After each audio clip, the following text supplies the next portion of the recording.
It's going to be a big day of football, ladies and gentlemen. Kickoff team with the Croydon lineup. Starting with number 1, Daniel Margood. Number 5, the captain Luke Zemet. Number 6, Mr. Virginia. Number 7, Naya Kishimoto. Number 8, Adam Martinello. Number 11, Oscar Slattery. Number 12, Lucas Goalie. Number 14, Ned Farr. Number 15, James Goalie. Number 17, Hussey John. Number 22, Paul Apple. Substitution number 9, Semifinal Barkowski. Number 10, Thomas Tempo. Number 13, Lucy Davis. Number 18, Jared Ronaldo. Number 20, Alexander Good. Number 23, Andre Carl. And number 31, Nika Alua. Focus supporting George Soda, counterattacker, off the ball.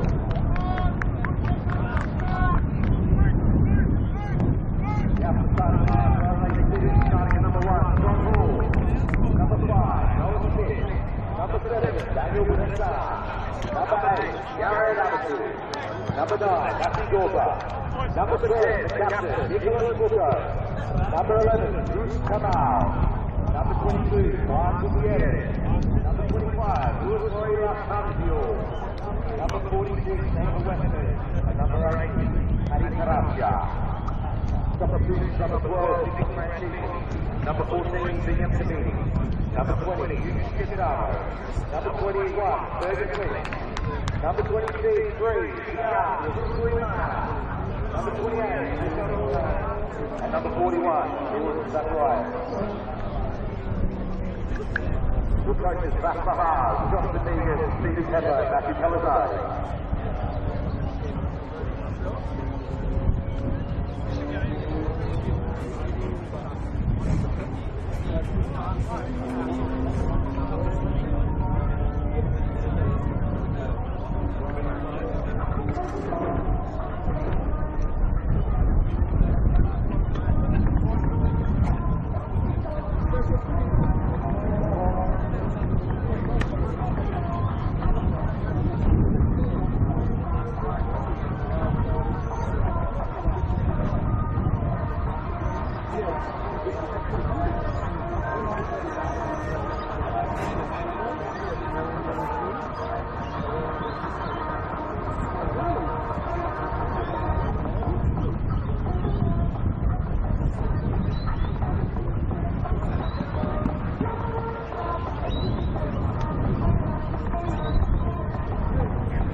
For over 25 years, HPG Homes have been helping South Australians build and own their dream home.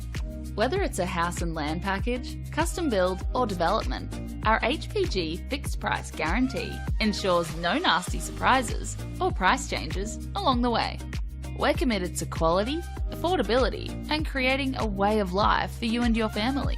Fixed price, turnkey. It's gotta be HPG. HPG Homes. We all play the same game. The battlefield may look different, but between those painted lines, the feeling each of us get alongside our tribe. Let the moment sink in, then let it rip. The runs out wide, last-ditch efforts and clean sheets.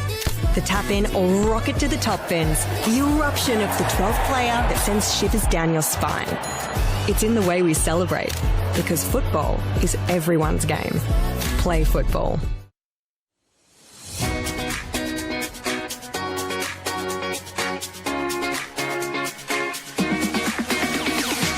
On the back of the announcement of the celebration of football, NPLSA will be investing $50,000 into a coach education fund. $35,000 will be invested into community coach education, which will see 19 courses at club venues and over 500 community coaches.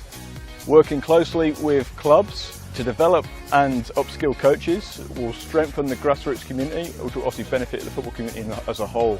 It can only be beneficial because most of the clubs, most of the coaches start off just as parents coaching their kids' teams, and they're learning on the job as much as the kids. So this would be perfect because not only would kids be getting coached, the coaches will be getting coached. As a club, we struggle to attract good coaches, and having this sort of funding coming our way will actually allow us to sort of offer more boys and girls out there to actually coach at the club. Everything comes at a cost these days, and this award presented to our club here again will allow our average parents, supporters, players to the opportunity to come out and actually to take on coaching and to be part of it. They've got a passion about this sport and a passion about this club.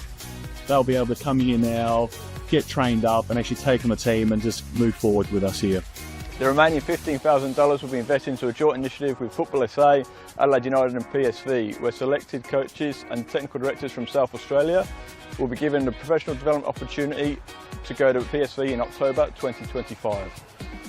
Once you get the bug for the coaching, you love it, and you love seeing the kids improve, especially the connection to your club. You want to see the kids come through at your club, and it's just a win-win for everyone.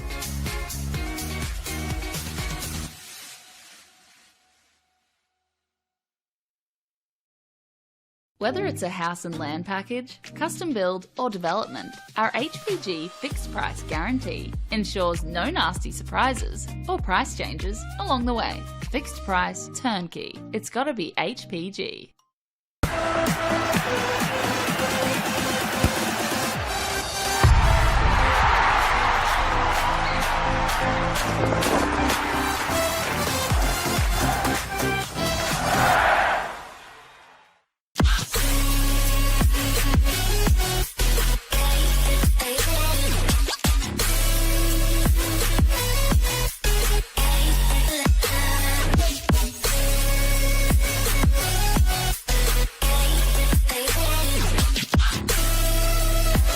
Puts in the penalty and wins the grand final for Campbelltown City.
Good afternoon and welcome to coverage of the RAAFL final series presented to you by ServiceFM, where we find ourselves in Oakland, Play 2 semi-final between Adelaide City and Croydon FC. What will be the fourth and final time these two teams meet. The most important meeting of all, once we're done here after 90, 120, maybe penalties, one of these teams will be into the grand final next weekend. And commentator committed Henry John, commentator by Simon Jimenez. Simon, last week they finished 1-1. Adelaide City took another lead to the Royal Tanzio. Luke Trimboli netted the equaliser, and it was a stalemate in the second half. What do you anticipate here today? Yeah, it seemed like all the action was front-loaded, so I guess in terms of general consensus, if Adelaide City managed to take the away leg to a draw, that'd be the favoured one today. But I think after how respectful the second half was last week, I think that we may get our fireworks today. I think Adelaide City aren't sort of taking back down at home, so I think everybody's starting.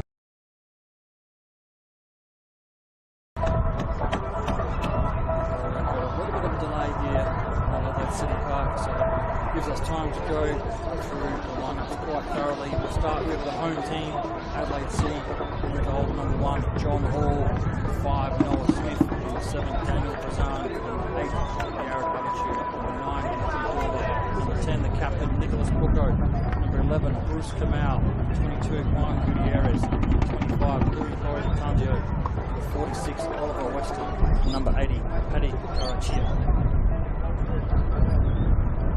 Coach for Adelaide City is Gus Parks. Taking a look at the away team, Croydon FC today. Number 1, the goalkeeper, Daniel Margush. Number 5, the captain, Lukas Klimek. Number 6, Chris Vivian. Number 7, Maya Hisamoto. Number 8, Adam Martinello. Number 11, Oscar Flurry. Number 12, Rupert Chambali. Number 14, Ned Stiles. Number 15, James Polly. Number 17, Sia John. Number 22, Bowl Paul. Head coach for Croydon FC is George Sonis.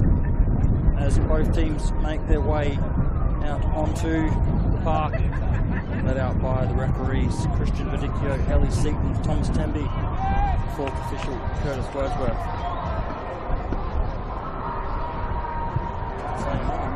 Saying Curtis is the fourth official, but he's got the stick in his hand, so there may be a little change there. I didn't see him warming up with the refs either, so maybe a little bit of a change, which will be interesting. As far as changes go, as well, as far as I can see, only no changes for Croydon and 1 change in the lineup for Adelaide City. Bruce Kilo starting today, and Oliver Weston looks like he's in his place. Adelaide City got a couple of versatile players in defence, young versatile players, which is always handy, so a little bit of a change up for them. We'll soon find out if there is a little change up in the referee department as well. Not by our own referee, Jaden Betterman there, but who knows. Simon, give us something about these two teams. Obviously they met last week, which was their 3rd meeting, today's the 4th. What happened in meetings 1 and 2? Round 7 was when they first faced, and that was an Adelaide City win at home, 2-1. Oliver Tanzio only taking 6 minutes to open the scoring, and he managed to pull off the brace in the 43rd minute. Oscar Slattery managed to get 1 back late in the 72nd minute, but it was still the W for Adelaide City, and in round 18 it ended up being a draw for Regency Park. So Matthew John capitalising with the pen in the 48th minute. Kilo making it equal terms. Then Carl, who is on the bench for Croydon after being absent last week, he managed to score in the 82nd, and it was Bucco to tie things back up to Adelaide City in the 84th. So pretty evenly matched. I mean, that's something that we can consistently say. An interesting stat for me though as well is out of the last 4 teams still in this finals campaign, Croydon have only won 1 of those games. I'll rephrase that just in case that sounded like gibberish, because I think it might have. So in meetings with the other 3 teams involved in the last 4 teams in the competition right now, Croydon has only won 1. The equal stat for Adelaide City, they have won 2 out of those 6 games. So, I mean, the consistency against lower teams, that's something that's really important, but, you know, this is a high-stakes game here, so this is when you really have to make sure you get results. Yeah, kickoff not too far away. Matthew Dorber with the ball in hand. There is a lot of nervous energy around Simon. I spoke to about 3 or 4 different people from both teams, and just couldn't even get a sentence out of some of them. They were that nervous, so we'll see how the opening stages go as Christian Badicchio kicks things off. Well, he doesn't kick things off, he blows the whistle to kick things off, and Bucko goes long. Maybe just trying to see what the wind's doing with that one there. I'll give him the benefit of the doubt. Goes out for a goal kick. From what we've seen of the wind so far, regardless of what it's doing right now, it can change second to second. So it's a funny day for weather today. It's cold 1 second, warm the next. It's pretty blowy, overcast. Typical September Adelaide weather, I think. It is indeed. Margush will take the goal kick. The breeze sort of can't tell you if it's blowing into his face or into mine at the moment. That kick will tell you that it's coming across straight into our microphones. You can probably hear it as well. So a couple of early long balls from both sets of teams. Good years with the throw. All over Dorber early. Maybe just trying to send a little message there. That's going to be a battle to watch today. But I'll tell you what, this is a very dangerous position because you don't have to worry about Nick Booker. You got to worry about the weapon of a left foot that Noah Smith has in his artillery. And it looks like he's going to step away. Gush is a fair way off his line there, so interesting choice that Noah Smith steps away. I wouldn't figure that the wind would favour Bucko from this angle off the right foot. Might favour the players running into receiver though. I'll tell you one thing, Nick Bucko's hair is not moving in that wind as he delivers the free kick into the box. An early chance for Adelaide City. If I had more hair, I'd be asking what it is, but we don't have to worry about that. Someone get Mr. Adelaide City hair gel sponsorship.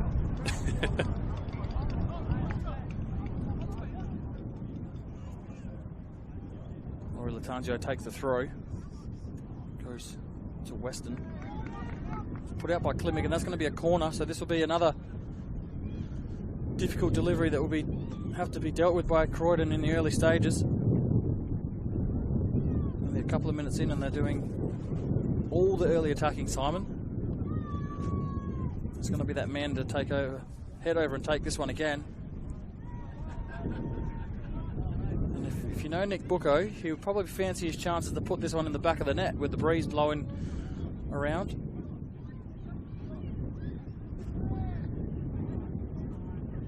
Take two. Gotcha. Got the hair right first.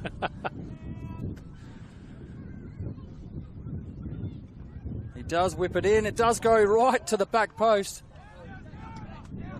I almost had to buy a lottery ticket with that guess. But Dan Margush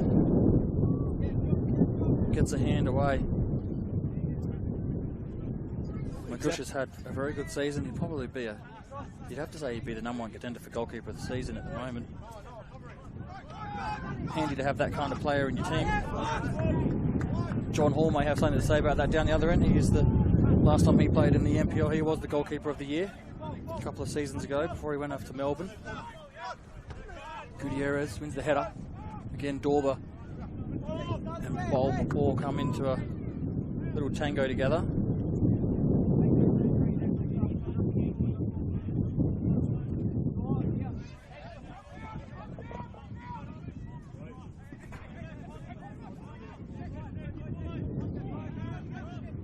Back in play, Gutierrez.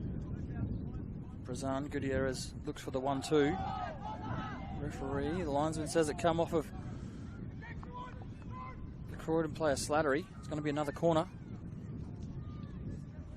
You said the tango footwork there. He had it there, Gutierrez.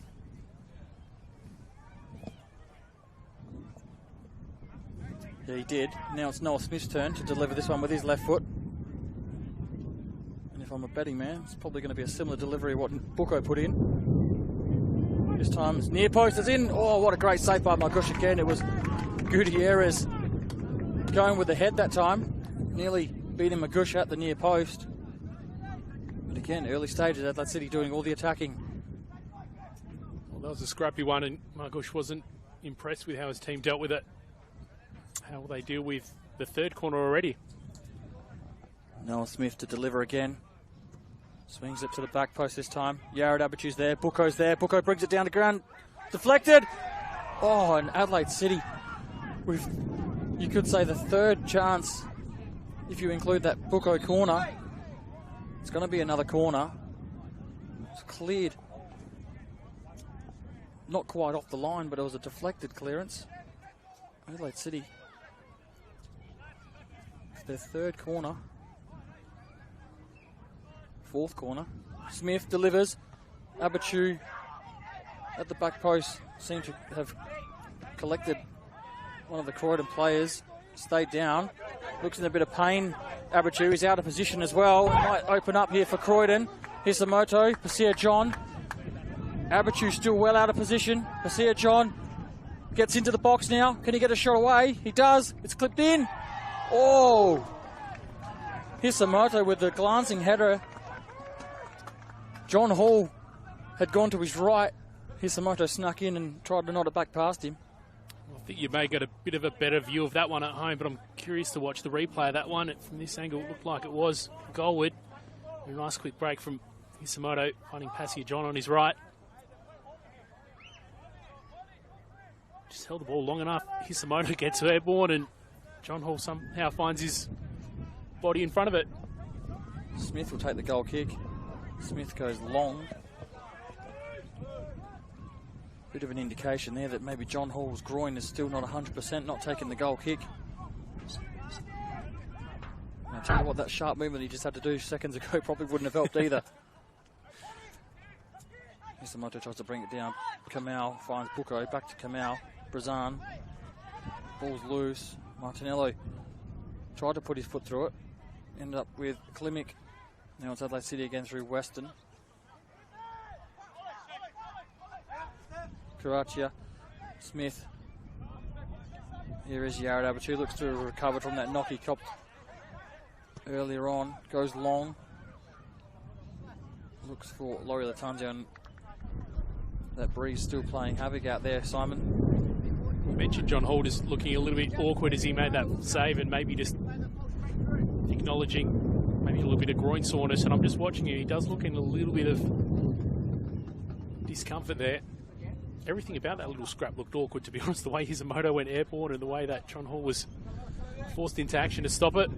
Nonetheless, did the job. Hisamoto getting that shot off and Hall getting in front of it. Here's a chance though. Laurie Latanzio gets forward, shoulder to shoulder, gets in the box, cuts it back. Polly goes to ground, missed the ball. Kamau's going to pick it up. Got a couple of Croydon players to deal with though. Here's Kamau, clips it back in with his left foot. Hits his own teammate in the back. Martinello. Dorber for company. Well done by Martinello there. Calm and composed on the ball. Oh.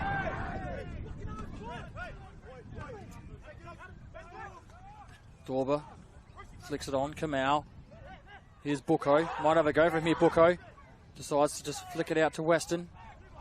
Can Weston get a ball into the box? He clips it in. Kamau's there! Bruce Kamau. I think Croydon got out of jail free for about 3 different times in the last minute or so. What a start from Adelaide City. Looking to make sure they're taking the full advantage of home field in the second leg early.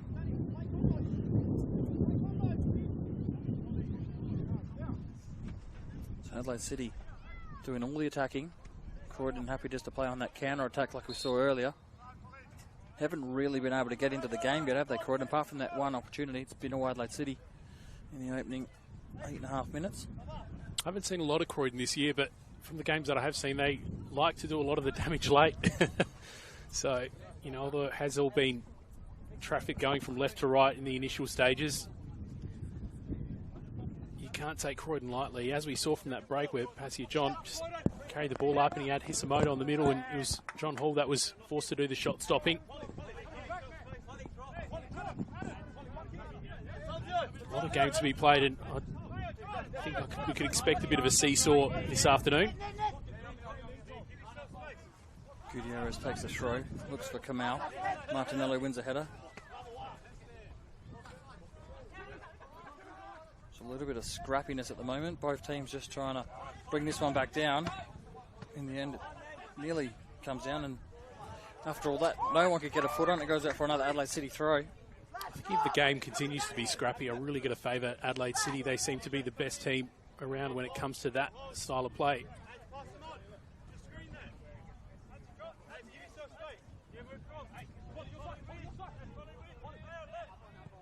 This time Smith goes long looking for Laurie Latanzio on the far side. Klimek's there. Bit of a push and shove. Looks like it was a handball there by Klimek. In the end, the referee, Vidicchio, just says throw it in. But it looks like he's just letting the little niggly push and shove go at the moment, Christian Vidicchio as well. So I'm all for it in a high-stakes game like this. Let the game flow as long as it doesn't get out of control.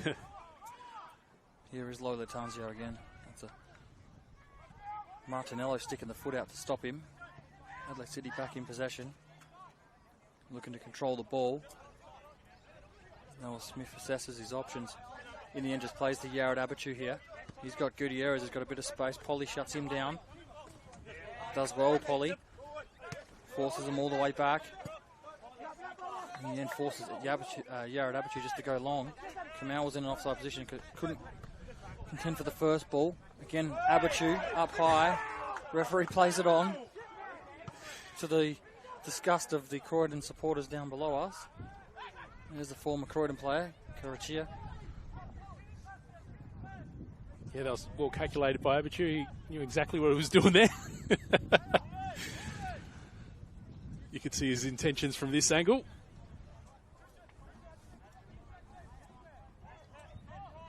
Again, John Hall just goes short and plays it to Smith, who gives it to Bucco.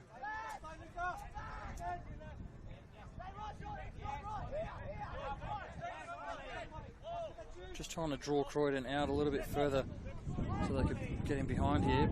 It's Dorber who's in an offside position, so just get the sense that Adelaide City are more than happy to keep the ball back there in their own half until the front three players or front four players you can see as they're lining up at the moment sort of come out, and then it pushes the midfield having to get them to step up as well.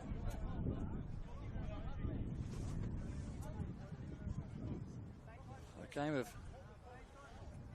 chess at the moment from both these teams, just trying to see what each other's doing. Croydon haven't really had the chance to play the ball around as of yet. It's all been long just like that from Magush, who I think he was looking for Tromboli. In the end he found Slattery, and here is Slattery again.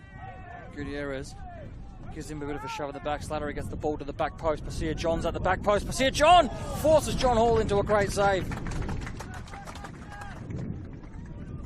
So as we mentioned a couple of minutes ago, Simon, Adelaide City's done all the attacking, and it's not quite a counter-attack, but Slattery did well to bring the ball to ground and beat Gutierrez and get the cross in. You saw the cross just hold up and even make its way back, shape its way back towards a back post, and Pasir John. Yeah, I think the wind's still doing some funny things, but as you said, Adelaide City have been doing most of the attacking, but John Hall's been called into action to deny Croydon. Polly delivers. Occasions. Kamal gets a foot to it and clears. Yeah, Pasir John and Luca Tromboli both having breakout seasons this season.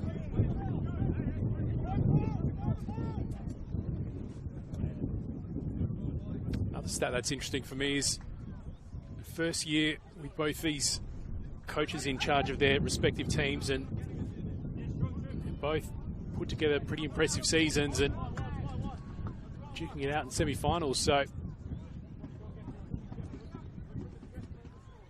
it's interesting what they've been able to manage with the respective groups.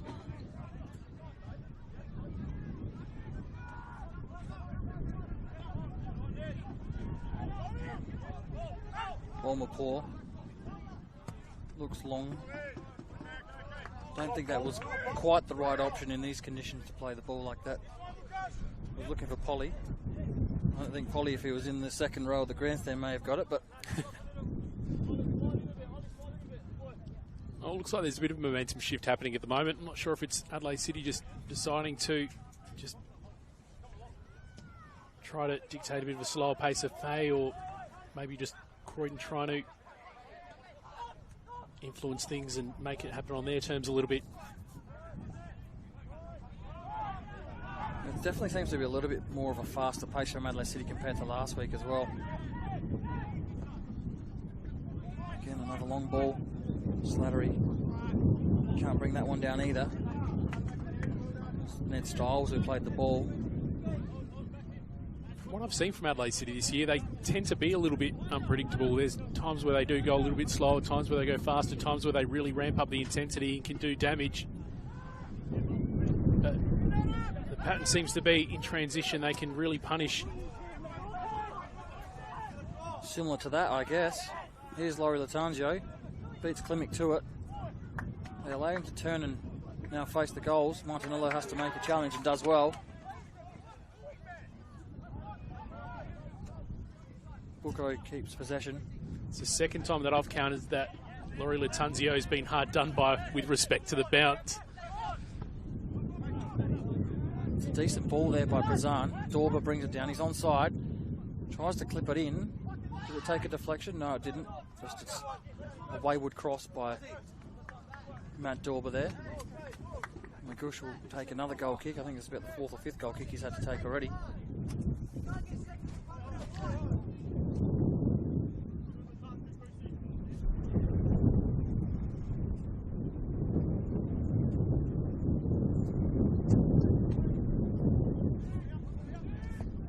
I was going to say that the wind had let up a little bit, but it's just picked up once again, and it's doing funny things.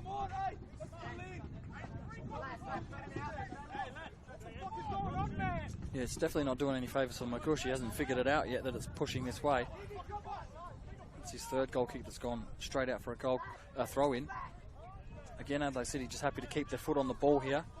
Try and draw Croydon out. Now Smith does go long. Latanzio will get onto that one as well. Klimek has to defend here. Here's Weston. Back to Latanzio. Klimek does well. Finds Placia John. Now a chance for Croydon to break forward. Trimboli couldn't quite bring it under control. In the end, the referee says it come off of Trimboli's leg. Trimboli not too happy at all. He's going to get a chat to here by Christian Verdicchio. Could have been on for the counter-attack there, Croydon, if not for that a little bit of a sloppy first touch. That early opportunity was a result of Placia John just carrying the ball up that right-hand side and finding Hisamoto on the middle, but didn't manage to advance it past halfway on that occasion. Yeah, Luca Trimboli probably had to put his foot on that, especially in these conditions when the ball's bobbling around and the wind's doing all kinds of things. It's a late challenge in the middle of the park, and Christian Verdicchio gets the yellow card out for Slattery. Well, there's the inevitable no moment of this match. We'll have another look at the replay in front of us here. You're going to have to do a bit of a rewind to have a look on your screens at home. See what happens here. The ball got played into. Yeah, definitely a high foot. Lucky there wasn't too much contact, actually. But looking at that there, if he makes contact with him at that height, with the studs, he could have been in a lot more trouble than what he was. Right on the inside of the thigh as well. It wouldn't have been a pleasant one to cop from Karachia. Bucco goes long. Oh, very clever by Klimek there. Knew that Laurie Latanzio wasn't going to go for it, and in the end just ducked under it for a goal kick. Back to that challenge there, Simon. If he makes contact properly there, he's probably having an early show, even though there's a lot of disappointed people with the yellow, but probably the right decision in the end.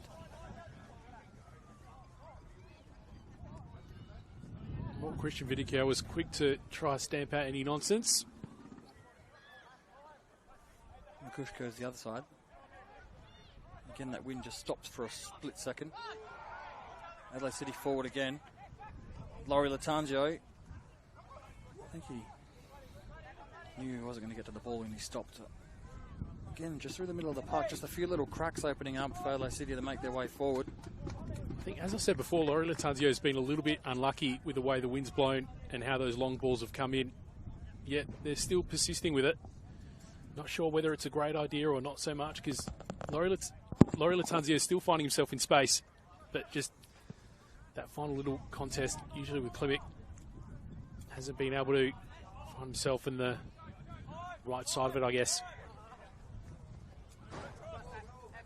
Bulmer pause.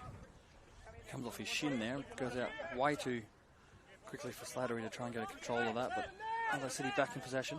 Kamau can't bring it down. Brazan couldn't take under control either. Now it is Croydon through Slattery and Hisamoto. Styles comes back inside. Polly. It's a great little bit of ball control there by Croydon just to move Adelaide City around slightly. And then it goes back to Magush. Now they're probably going to do something similar here and try and just keep their foot on the ball for a moment.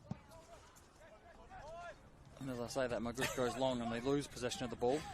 But they do win it back here in a position where Slattery can run at his defender. Buko comes across.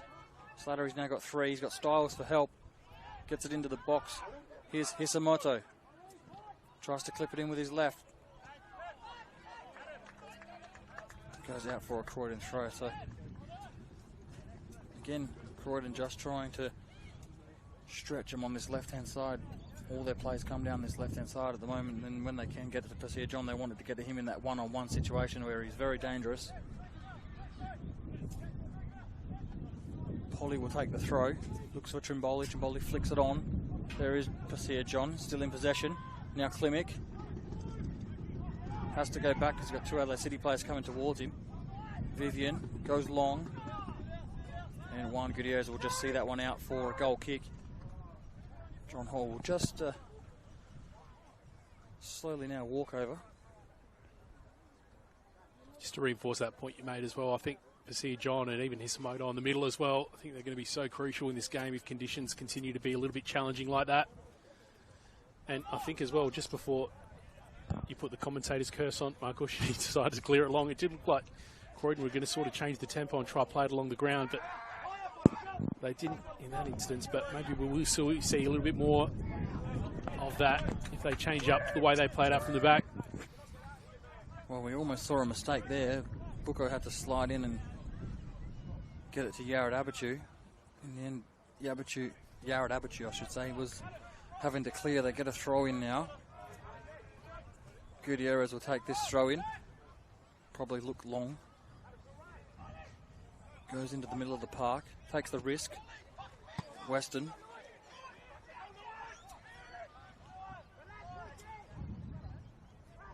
Adelaide City bench not too impressed that Laurie Latanzio wasn't in a more advanced position there to pick that one up and get forward.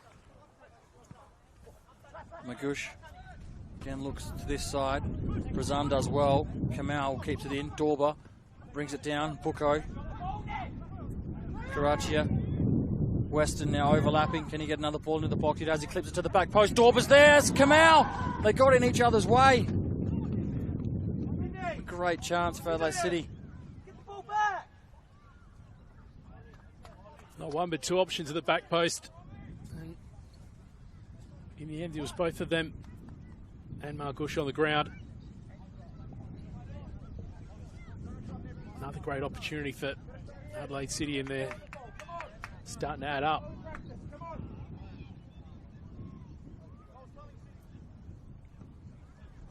Another long ball. Yeah, you just, as that ball gets played in there, Abichu gets a foot to it. Martinello brings it down, goes to his captain Klimek. Klimek goes long, looks for Martinello making the forward run. Smith gets there first. Even Dorba's back there helping now. And they're looking for that ball over the top for Laurie Latanzio. So I'll go back to the point I was just about to make, Simon. Was you saw George Sonis there get up and have a word with his back 4. Was that he wasn't too happy that they had to clear that ball long, which Brazan intercepted, and then Adelaide City came forward. So he wanted them just to keep the ball, not give it back like they did. Probably didn't really hear it, but he just said to his defenders, get the ball back. Adelaide City are always dangerous in that sort of position as well. In the air, they're pretty solid, and at those transitional moments, they really can be dangerous.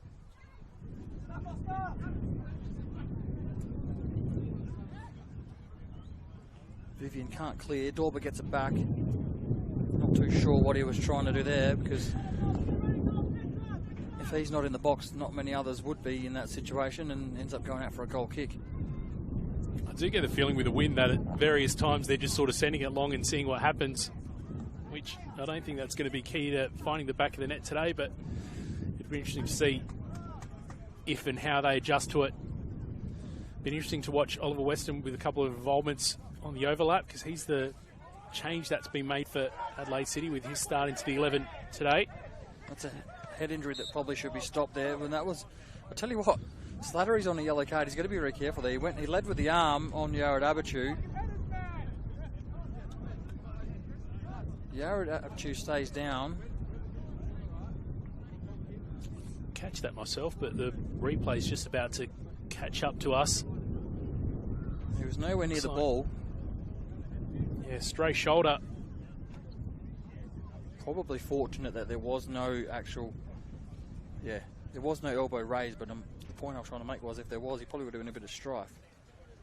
The referee had to stop the game there for Abitur to receive some treatment. Both teams will come over.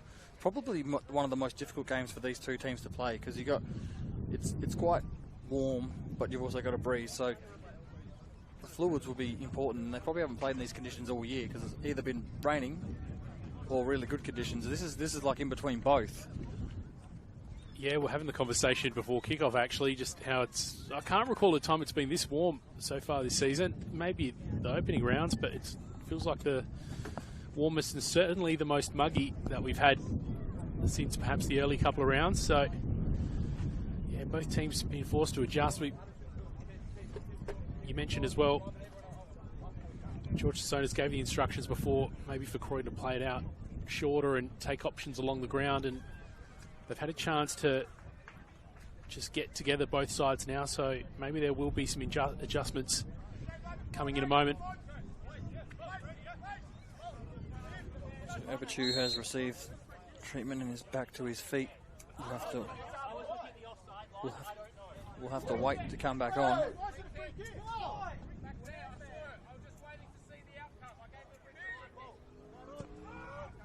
Bucco goes long with the free kick. Croydon bring it down. Now it's Slattery. Straight into the midriff of Gutierrez, and he didn't even flinch. That sounded like it hurt. He's a man raised on Argentinian beef, and he's got that musculature. There he is again. Yared Abitur back on the park now. You're struggling with that name today, aren't you? It's not really a tongue twister, but I'm making it one, that's for sure. Especially when you've known the person for a fairly long time as well. Sneaks up on you sometimes when all of a sudden you forget how to pronounce a name. Just a few challenges starting to fly in now. Maybe a little bit more on the line as this game progresses. 28 minutes in. Still no score. I'm not too sure why the scoreline says 0-1 to Croydon. It should be 1-1 on aggregate. So at this stage, we'll be going to extra time, Simon. Maybe they can get that changed in the studio. I say studio like we're at Fox Sports or something here, but you know what I mean. So if you are looking at that screen, it is actually 1-1 on aggregate. Adelaide City probably still wondering how they haven't scored here in this first half, though, Simon, with the chances that they've had. Balmapore gets there ahead of Kamau, but the ball, I thought it might have flicked Kamau on the way out, but it didn't. Temby says it's a throw-in. Yeah, as you said, Adelaide City with more chances, but Croydon have had a couple convincing ones of their own. It's been a funny first half to watch. It must be really awkward conditions out there, because although there has been opportunities at both ends, hasn't been fluid play, I wouldn't say. Here's Bucco, doesn't get all of that. Trimboli edged under the ball, looking for the free kick, and serve with the fans, not to be forthcoming.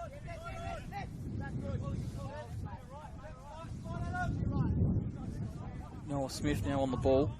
Know what he can do with that left foot. He's got Gutierrez in a ton of space over this side. Doesn't look for that option on this case. Might do this time though.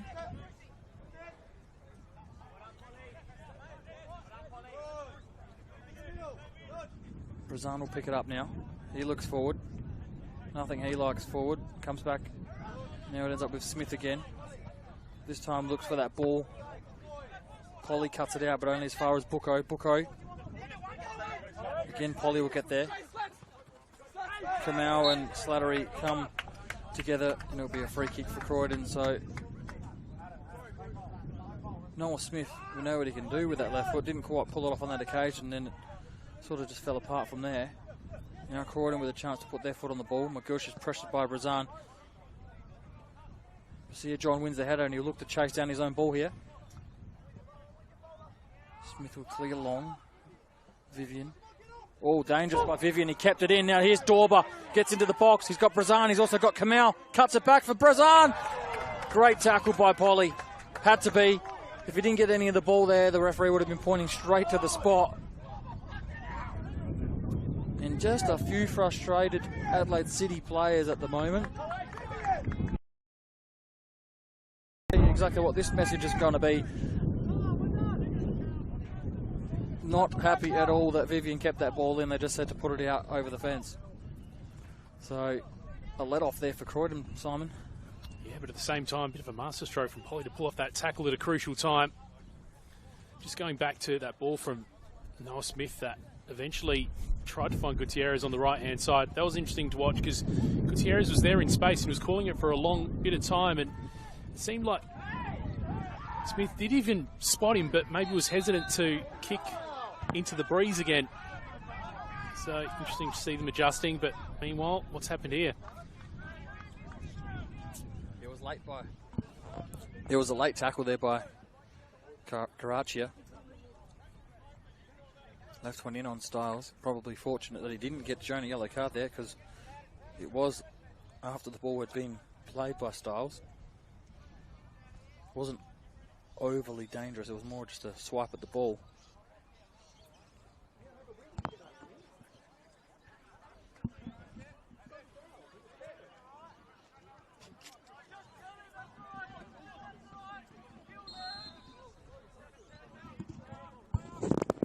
Vivian restarts play to Mapaw. Here's Martinello.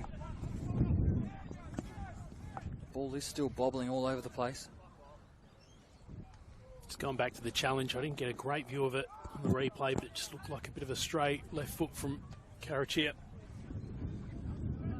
Polly throws it in, finds Slattery. He's got a couple of City players. And in the end, the ball rolls over the line. It'll be an Adelaide City throw. So, over half an hour gone on the One World LED Portal Scoreboard for your indoor and outdoor LED solutions. Simon, still no score here. And those fans that were nervous before the game, I can probably assure you that nothing much has changed because at this stage we're going to possibly extra time, maybe even those dreaded penalty shootouts. I know David Grant doesn't like those penalty shootouts. He's an opinionated Scottish man, David Grant. Yes, always has something to say. I mean, it's been an interesting one so far. We've had chances at either end, but it hasn't been the sort of fluid, spectator-friendly game despite that, I think. I don't know, would you agree? Yeah, it's the... look, you don't ever blame the conditions. It's like I got told once from a football coach was that the wind doesn't kick you goals, but it definitely plays on your mind. And you do funny and silly things sometimes when it is conditions like this. Especially though when you look now and it's just died off, and then in 30 seconds it can pick back up. You know, it could be just one pass that you make that goes wrong. But I think both teams have dealt with it pretty well defensively. Just neither's conceded. So. Well, that's right. But yeah. It's still that element of doubt, isn't it? I think one thing you said there is that it can sometimes make you do silly things, and I think there has been a couple silly things. Well, there's a silly thing right there. I think it was Brazan who picks up the yellow ticket there. Have another look here. Slattery did very well to just clip it forward for Polly to run onto, and Polly brought it down eventually, and yeah, it was a shirt pull. Probably didn't really need to do it because Polly had actually lost his footing, and Brazan probably would have got there before him to get the ball. So not only does he pick up a yellow card, he now gives Croydon the opportunity to deliver this one into the box. With just over 10 minutes to go before half time. Can they find the advantage in this semi-final second leg? Polly will be the one to deliver. All the big units have gone up from the back. It's a deep ball and it's straight over the top of everyone. It's more than likely going to go out for a throw in on the far side, and it does. So opportunities are, hard to come by for Croydon. They probably needed to make the most of that, didn't they? Yeah, I'd agree with that. Opportunities are really dried up on both sides, to be honest.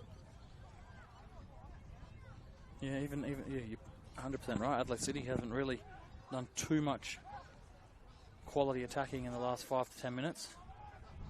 What was that last? Here's Trimboli. Hisamoto gets into the box. Hisamoto still with the ball. In the end, it's cleared by Adelaide City. I think it was Karachi who clears. And as I was going to say, that the last chance really was the back post delivery where Kamau and Dorba got in each other's way, and that's really been it for the majority of the match. Though you have to say it's been Adelaide City who've been in control. Croydon just starting to get a little bit of a period going forward. But Hisamoto looks dangerous every time he gets near the ball, doesn't he? I was just thinking that. I think as far as, yeah, you're right, Adelaide City had the more opportunities, but I think the more convincing opportunities have probably belonged to Croydon. And I do get the feeling that players like Passia John and Hisamoto might be the ones that, with their technical style, it might favour them a little bit. I just don't think if long deliveries are coming into Matthew Dorber in the middle, just with the tricks that the wind seems to be playing, I don't know, the feeling that I'm getting is just that it's going to favour an attacker with some fancy footwork from close range to find the back of the net.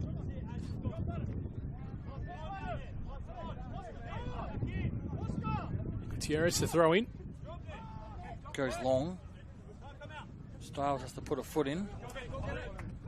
Kamau tried to find Dorber down the line. It gets put out by Polly. Kamau takes a throw. They want a foul throw for that one, and I think they had a pretty good case for it. Adelaide City just pausing again, maybe just considering whether they do try to pick out a long option. Weston's there on the left-hand side. Gutierrez just launched his run, but Abichu didn't launch it. Yeah. As the game has gone on, Adelaide City have been a little bit more patient, just getting that ball into the right people to play those balls forward. Weston will chase it down. Klimek, a little bit too much experience there. I'll say there's probably about 400 games difference between the two players. That's probably about right. Maybe even more. Well, speaking of the experience, we were talking before kickoff about the time these two teams played in the 2017 What happened that day? Oh, well, that was a 2-1 win for Croydon on that occasion, and though we don't have the stats in front of us, Klimek and Bucco were involved in that one. The Adelaide City coach on that occasion, sitting in the Adelaide City, the Croydon coach on that occasion, sitting with the Adelaide City, well, you could say the corporates, but they're all good mates here in South Australia. It's Mark Brazzali, of course, sitting up there. Barney Smith sitting up there, Ange Costanza sitting up there. There's a few names up there. It's all one big happy family, isn't it? And everyone seems to come through Adelaide City as well. The reputation and history that that club has.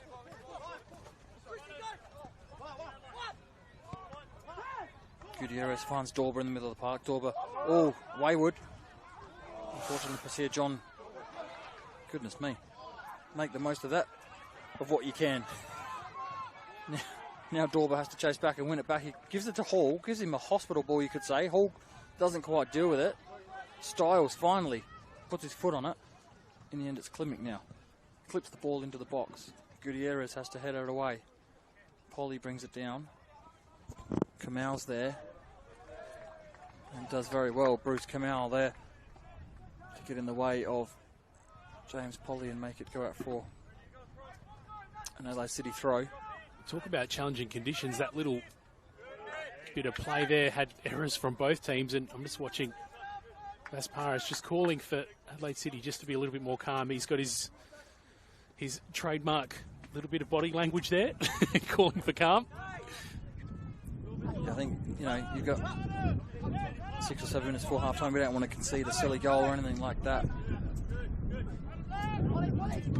Oh, Martinelli does very well to bring that down on the might get involved again here, Martinelli, still going forward. Gutierrez slides in, puts it out for a throw as that breeze just picks back up, Simon. It's good work from Croydon just in that sequence to advance it through the short passing game. And I think the momentum started to shift behind them a little bit. Here's a chance for Adelaide City. Dorber, Laurie Lattanzio. Makush is out of his box, has to deal with it, does very well. Kamau will look to bring it down, does so, but loses possession. Karachi will get it back. Polly Heads it on to Martinello, who flicks it on looking for Slattery, and it's going to go out for another throw in. So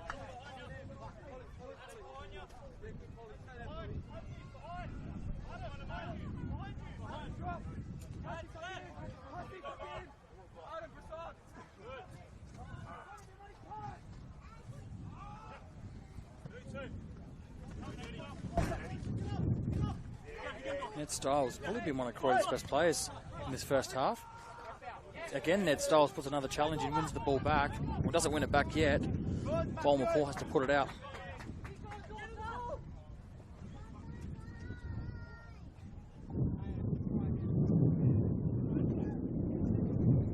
There's Juan Gutierrez heads down to take this throw in.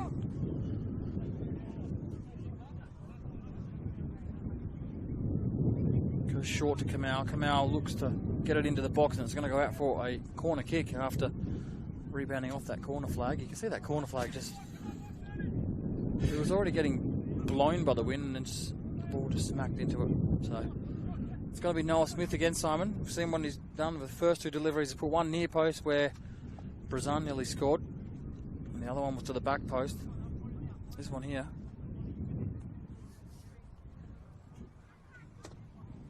Hit one of those two areas again, you would say. Goes deep to the back post. Magush comes, gets a fist to it, and it's going to be a corner on the opposite side. It's going to be Booker to head over to take this one. I think this is their 7th corner for the half. It's probably about that. I've counted at least 6, but that breeze just dies down slightly again. Yeah, let off right as it came into that delivery came in on the last corner. Bucco delivers straight on top of Magush. Did Magush get a fist to it? No. Missed the ball, so it'll be a goal kick.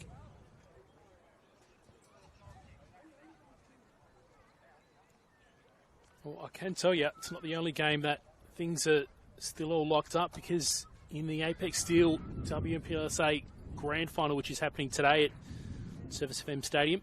Of course, you can check out that action at FSA Leagues on YouTube. And they are 19 minutes in on the One World LED and Scoreboard for all your indoor and outdoor LED solutions.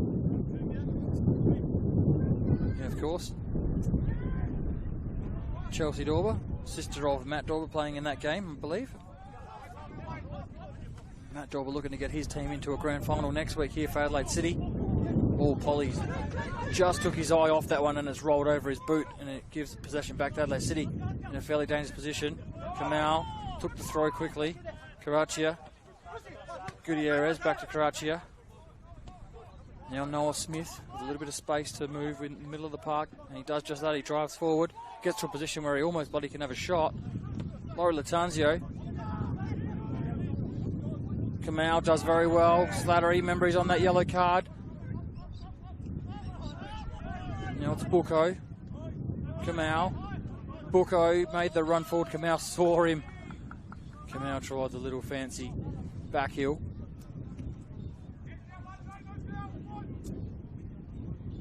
It was a fun little run from Noah Smith there. I thought he was going to pull the trigger for a second. He did look like he shaped up to do so. Yeah, it was coming in with real purpose. Kamau. Gutierrez. Polly puts it out for a throw. So, and the One World LED and Scoreboard. 44 minutes played. Last minute of normal time. Not too sure if there will be any added on by Christian Bedica here. Here's Dorber, cuts it in the box. Laurie Latanzio was at the back post. Garcia John now with a chance to break, maybe just before half time. Weston does well to come across and put that out for a throw in.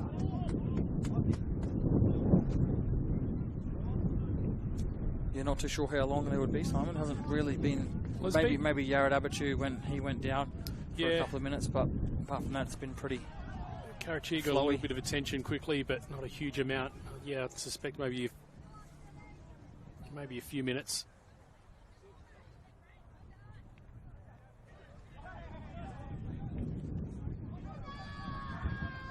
Here's Croydon looking to get on the scoreboard just before half time. It's cleared. Balmapore lets that one go all the way through to Magush.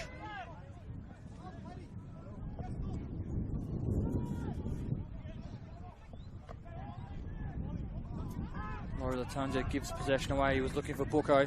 Martinello looked for his captain Klimek. In the end, Klimek gets a little touch on it and gets to Pasir John. He's got 2 players now. Pasir John wins a throw in on the far side, so maybe a last gasp chance here for Croydon just before half time.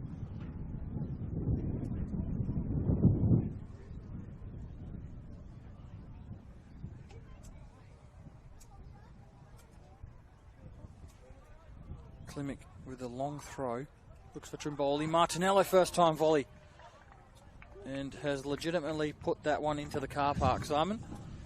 Usually it's just a turn of phrase, but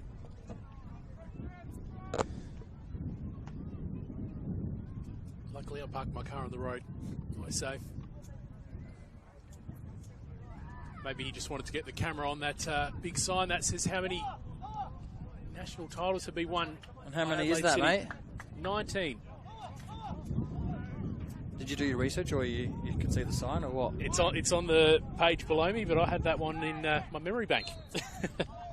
Fedicchio blows for a free kick there. 5 for Croydon as well. Last one for Adelaide City in 2022. 2-1 win versus Comets. The goal scorers Nicholas Bucco and Aladdin Irabona against his current team. It is indeed.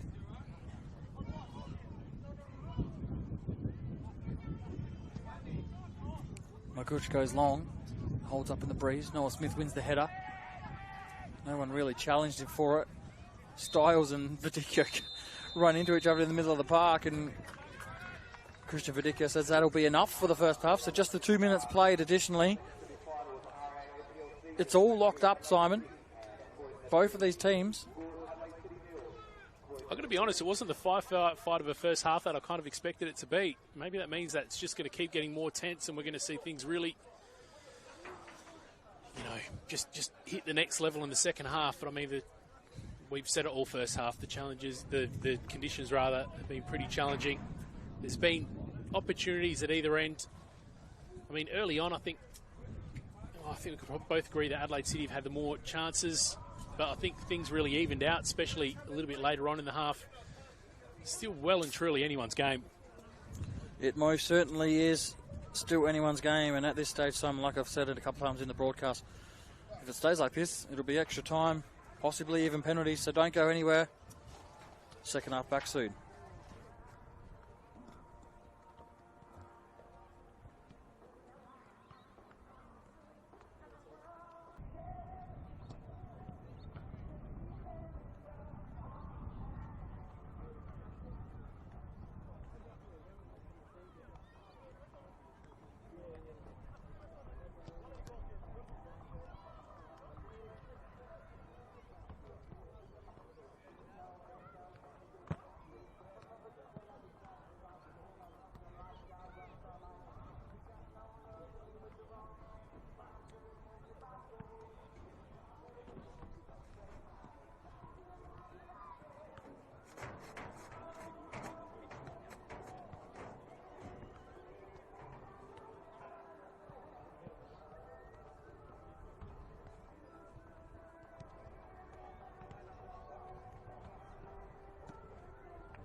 Welcome back to Adelaide City Park. Second half not too far away. Both teams now back out on the park. Christian Fedicchio makes his way back to the middle of the midfield, Simon, to get this one almost started. We just had a little chat off air. You probably think that Yuki Kitano and Binyam Kabere may not be too far away from entering this game if Adelaide City need a goal. Yeah, we're wondering if Dorber might be the one to make way. He's, been involved at various times, but he's really handy if those long balls are coming in, but hasn't been the weather that's conducive to that. And we also made the observation at the other end, his motor's been quite handy at various times, and I think, just a player that's pretty handy on the feet that can open up some tight spaces in the middle with the ball on the ground. Might be something that's could come in pretty handy in this second half. But we also chatted off air and said, well, in my opinion, it started off decent. There were opportunities at either end, but wasn't the firecracker of a game. I'm still waiting for it to really, get spicy and heat up, to be honest. I think it's certainly the game that has the potential to do so. But we just haven't seen it so far this game, and even in the first leg away. But we'll see what the next 45 minutes or longer presents. We will, because we're back underway. Did I just curse it? Dorber's actually won the free kick because I think Styles tried to put the block on. We'll see it again, as we say, on the replay. There is no actual replay for those of you playing at home. But I think Dorber just was running in a straight line, I believe. There he was. So oh, wow. He's made the most of it. That's some watching if you want to rewind that quickly. He certainly got on the wrong end of that. I think the Croydon coaching staff just asking why it was actually a free kick rather than just play on, but get back underway. Again, that breeze picks back up. Kamau. Clement comes across and gains possession. Vivian, goes long. Karachi's going to pick it up. No, he's not. Brazan is. Buko heads it all the way back to Noel Smith, and Noel Smith just clips it forward. Kamau picks it up in the middle of the park. Little pirouette, keeps the possession of the ball. Here's Yared Abachu. Better start with the second half for me with that one. But we mentioned, Simon, that Adelaide City have got some attacking players as Dorber goes forward, brings it down. Can he get the shot away? He can't. Oh my gosh. Put his body on the line because there was going to be a tap in for Kamau. Dorber's down, Kamau's down, Magush is down. And there's a gesture for the trainer from Croydon. Wouldn't that be a big, I guess, I think change of direction if Croydon are forced to change keepers here? I think Dorber's fine. I think he more so kicked the ground than anything else. But the clash between Magush and Kamau looks a little bit more serious. Both of them still down. Magush sort of on his haunches and Kamau laying on his back. So part one of that was Dorber. Bomberpool went back to defend and looked like he collected Dorber's foot on the way through, but didn't seem to be a lot in that. But just trying to have a bit of a closer look at that collision. God, Magush just came barreling in to claim it. There's another one of those collisions in the box where if Magush doesn't get the ball, it's going to be a clear-cut penalty. Because Kamau actually got his foot to it first by the looks of it. I'll tell you what, I don't know which end of that I'd rather be on between Magush and Kamau. They both look like that was a painful one to deal with.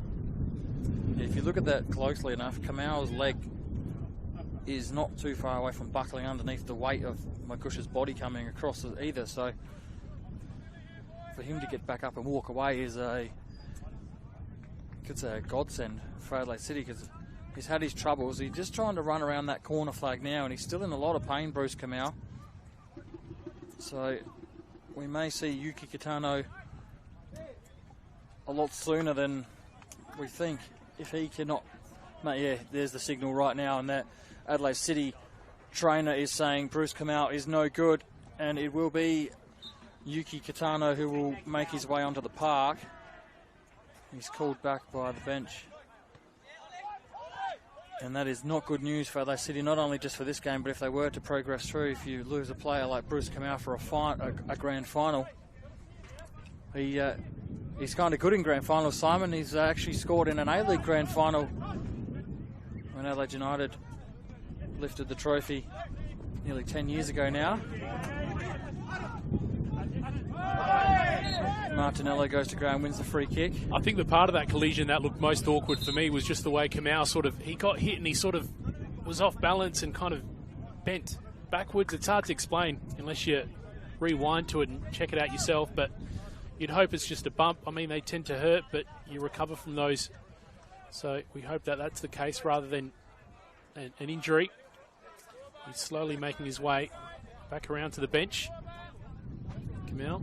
And on the flip side, Simon, it's sometimes the minor contact like that you do see a pretty serious injury. So I've seen lots of players walk their way back around and have ACLs done. So let's hope that it's not that for Bruce Kamau. And another challenge in the middle of the park results in a Croydon free kick. So just the intensity and the will was lifted a little bit here at the start of the second half. Still a little bit friendly. I saw Karachia just playing handsies after he got taken down there. So I don't know. I think we still got some fireworks ahead of us. Maybe we're not quite there yet. Ball's clipped in. Here's Styles. Slattery with that ball in, another dangerous ball in. Klimek slides ahead of Dorber. It's going to go out for an Adelaide City throw though.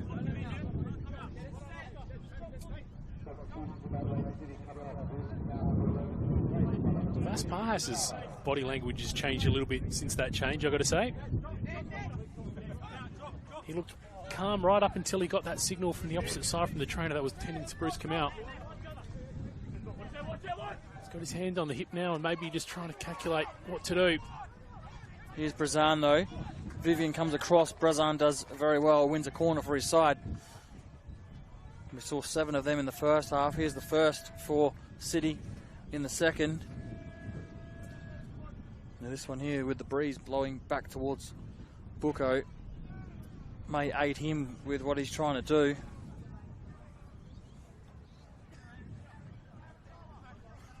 I think he took about 3 or 4 of the first half corners and all of them were just about shots on goal, so I don't see this one being any different.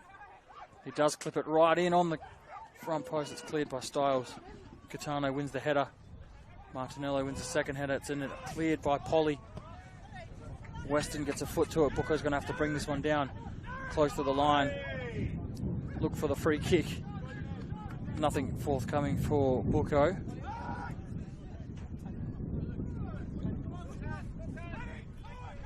Just to the side, I think Adelaide City may be preparing a substitution. I just noticed as they were getting ready for that corner, there was a little bit of movement on the Adelaide City bench. Here's Slattery. Noel Smith does very well. Finds Dorber. Dorber with a little flick over. Catano in an offside position.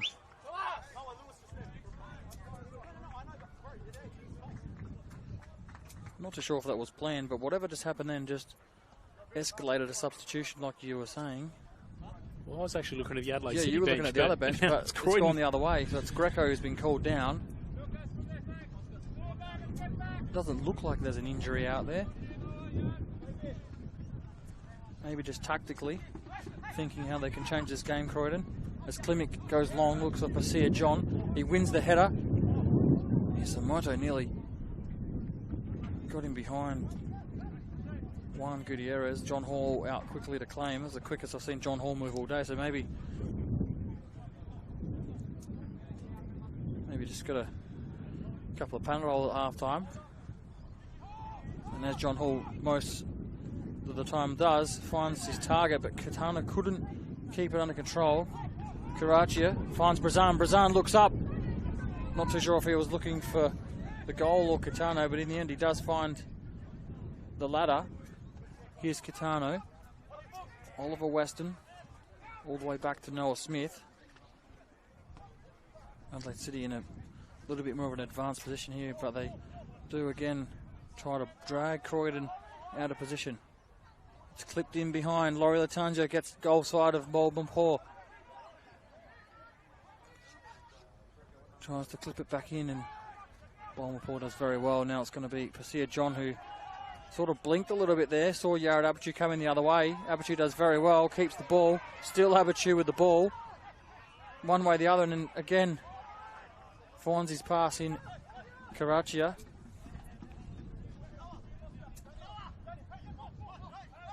Noel Smith with a couple of options. In the end, drags Hisamoto out. Abitu looks for the one over the top now. It's blocked by Trimboli. Buko picks it up. Pasir John slides in and goes out for a throw. And here is that change, Simon. Be interesting to see what happens here. It's going to be Slattery. I dare say possibly something to do with that yellow card he picked up in the first half, as well as probably changing something up for the way Croydon want to play the second half. Going back to when we first noticed they were going to make the change, it was funny because all of a sudden they just had a real sense of urgency, Croydon. I wonder if they picked up something, maybe a change that they're anticipating from Adelaide City that they were going to bring Greg on as a response to, because they just seemed to suddenly spring into action, and we're thinking, hold on, what's the sudden rush? Yeah, not too sure, because it did happen very quickly. Kitano dispossessed. Buko gets in the way of Martinello. There's a fair contingent of Croydon fans across that other side in their defensive half. They all wanted a yellow card there for Buko. Referee just blowing the whistle for a foul and saying that's enough for now. Martinello will take the free kick. Looks for Klim. On multiple occasions today, Simon, that ball just travels over the back for a goal kick.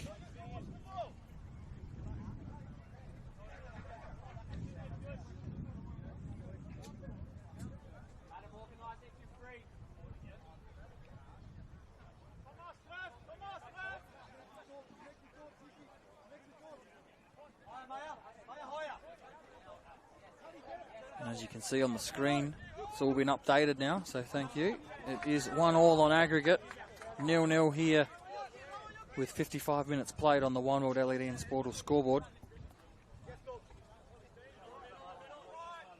It's only going to take a single goal, Simon, and at this stage, it's quite hard to see which team is actually going to score that goal.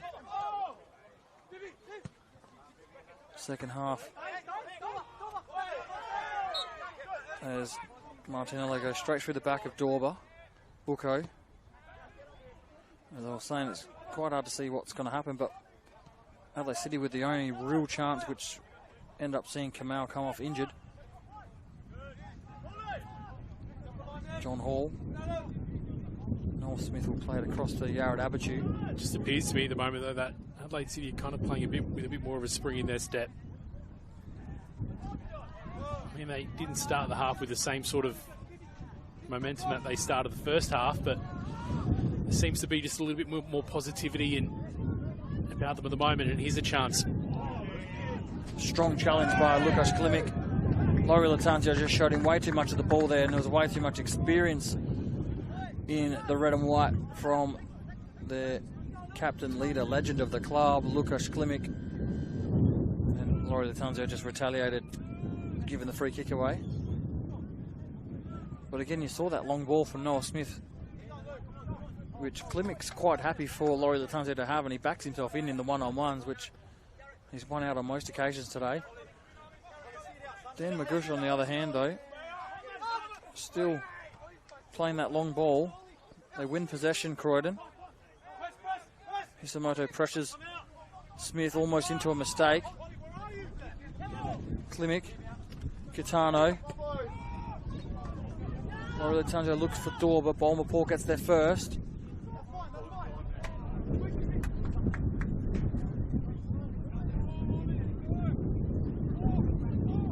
Dorber just gets the slightest chatting to by Christian Vinicio there for kicking that ball away.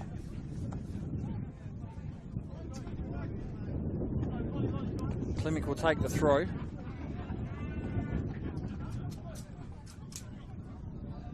Goes long. Referee says it come in and then went back out, so it'll be a Adelaide City throw. Oliver Weston to take.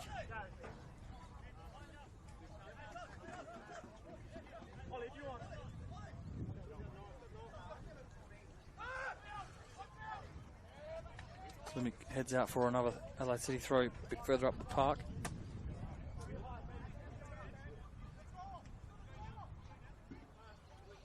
Here's Dorber again. Beats Klimek this time. Can he get a ball into the box? Finds Brazan. Brazan tries to dummy over the ball for Laurie Latanzio, but can't keep possession now. Bucco wins it back for his team. And Yared Abichu has plenty of time and space to assess what he wants to do with it. Bucco and Klimek, the two old timers going at it here. A few games between those two. Christian Verdicchio says goal kick. I wonder as we progress in this game and the likelihood of additional or extra time looks more and more likely, how these two teams will fare. One thing you've got to keep in mind is the fact that Croydon has played an extra game than Adelaide City in recent weeks. Of course, with Adelaide City finishing in second, that means they got that first week off.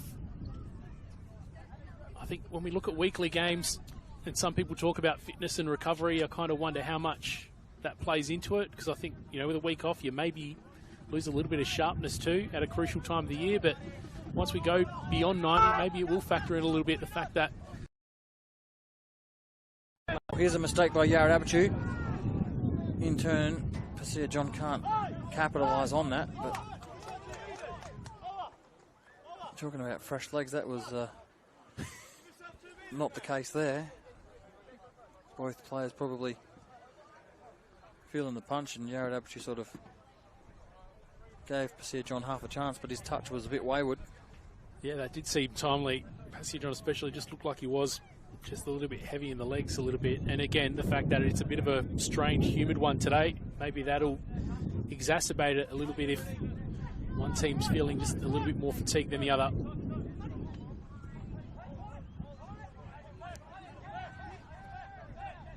Brazan Karachia through the middle of the park, has to jump into that one because his touch was a little bit off. Hisamoto now finds Martinello. Here's Croydon going forward. Greco. Pasir John might have a shot on goal. He does, but that's not going to test John Hall from there.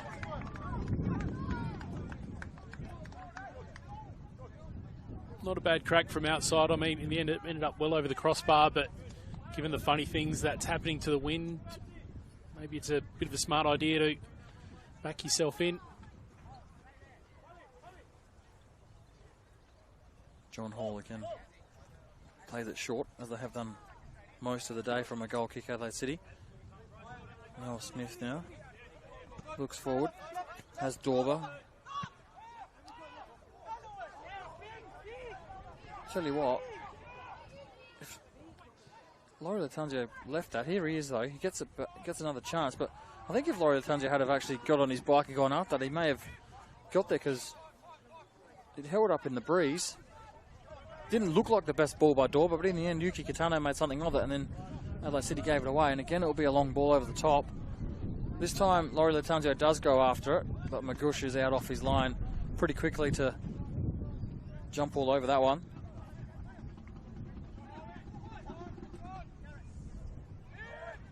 There's just a whole lot of long balls going on at the moment. I think both these teams possibly at the stage where they're looking for a mistake to be made by the other team. I get that feeling. I do feel like if one team's able to capitalise on someone's misdoing, then that could be the difference ultimately.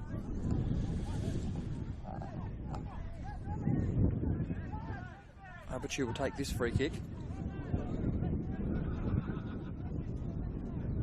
Plays it inside to Karachia. Back to Abichu. All the way back to... Majority of the day just play short passes unless he really has to. Here's Smith, back to Bucco, who just drops him between the two centre-backs for now. Abichu plays it forward for Kitano. Kitano's allowed to turn. He's also allowed to try and find that pass. In the end, it ends up with Gutierrez. Ned Stiles comes away with it. Looks forward. Abichu slides and keeps possession.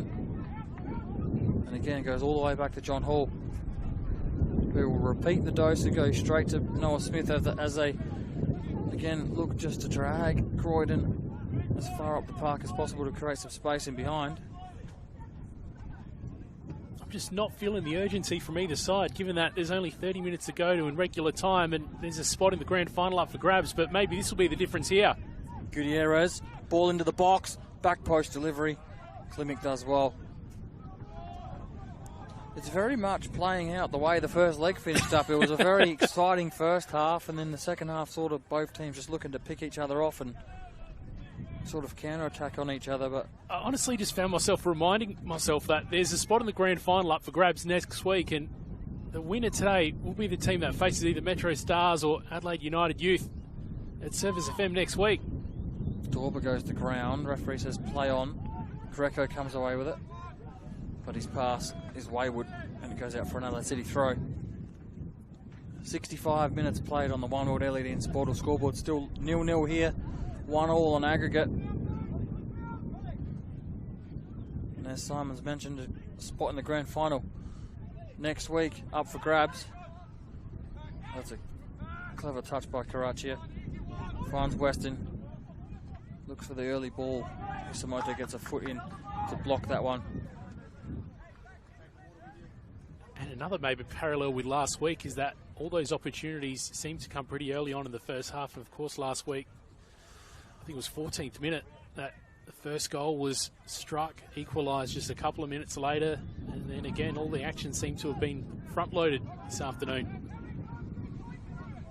All that said, though, it seems like it's going to be the last goal that's going to matter most.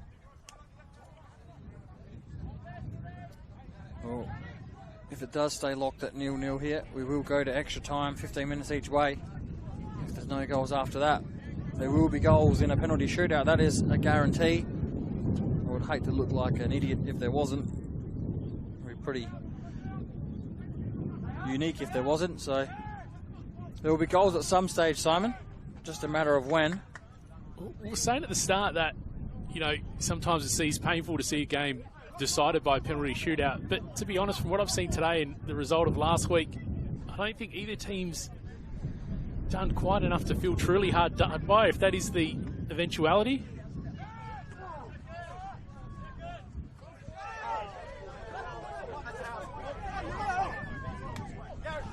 Not sure how that is a... Look clearly that Greco won the header off his head, well, come off his head. Bucco was certain that it was another City throw. Trimboli flicks it on. Karachi just clears. Klimek wins the header. Dorber. Bolmapur plays with fire there. Nearly does get away with it. Now it's Bucco. Yuki Kitano is onside. Adelaide City have got players in the box. Can he find one of them? Kitano. Polly again for the second time today.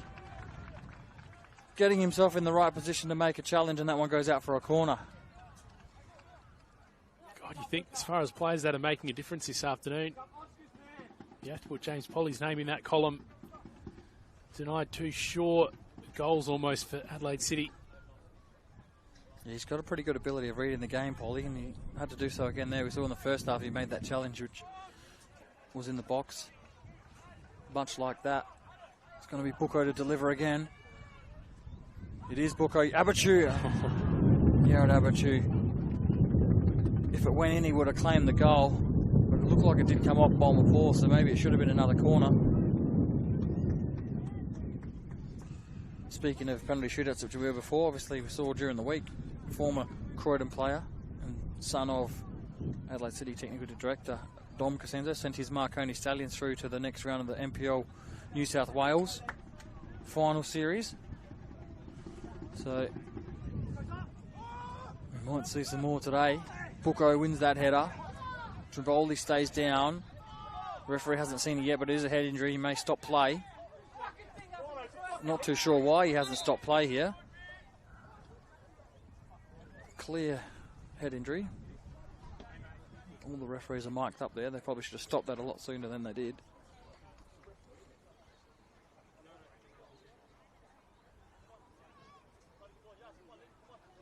Just having a look at the footage now. It didn't seem like a great clash from what this angle's suggesting. I may be missing something here. Bucco went up to contest behind. Looks like there was an arm on the back ahead of Trivoli.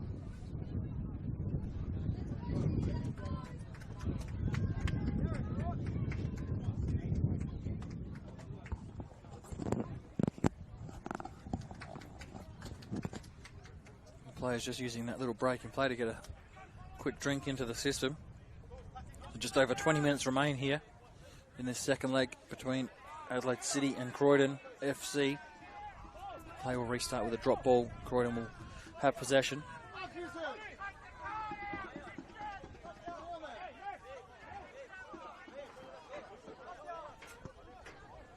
Styles looks for Polly.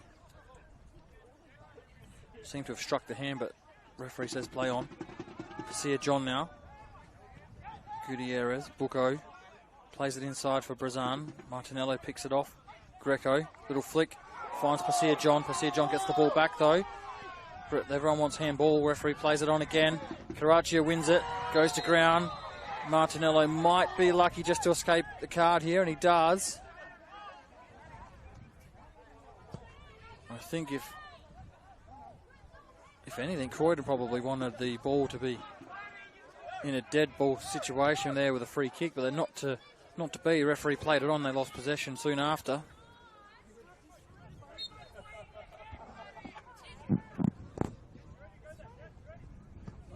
Smith looks for that diagonal ball again to Laurie Latanzio. Klimek intercepts the ball. Laurie Latanzio finds Dorber. Can he get the cross into the box? Only as far as Chris Vivian, and then Klimek wins the throw in off of Laurie Latanzio. So we saw that change where Kamal come off injured after that collision with Magush, and then we saw Greco replace Slattery. But apart from that, Simon, not too much other action from the substitutes or from the benches. Yeah, and I was just watching Pasia John a moment ago. He just looks like his speed that he had in the first half isn't quite there. He had that shot a little bit earlier, but the impact doesn't quite seem to be what it was in the first half. I wonder if just switching things up on that side might be an option for Croydon. Catano does well to bring that one down into Brazan's path. Styles rushes a little bit and puts it out for a throw. So not only are this could go beyond 90, but in doing that, you know, you probably risk either a mistake or being substituted, as Catano tries to find Weston, who's overlapping. Trimboli hasn't really been able to hold that ball up for Croydon as well as what he would like today. Gutierrez has a go from distance, and that's well off target. Well, as time's gone on, for me, Adelaide City's looking to better. Just having a look at their bench. Franchisi, Kabidi, Purakumana, and Luca Ullman, the outfield players. I think Lynch might be on the bench too.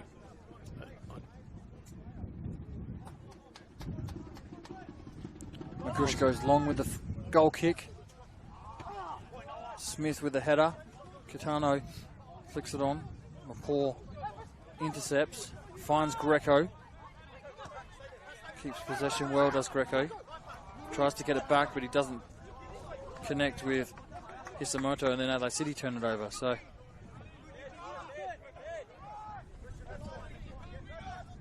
Klimek will take the throw in for Croydon.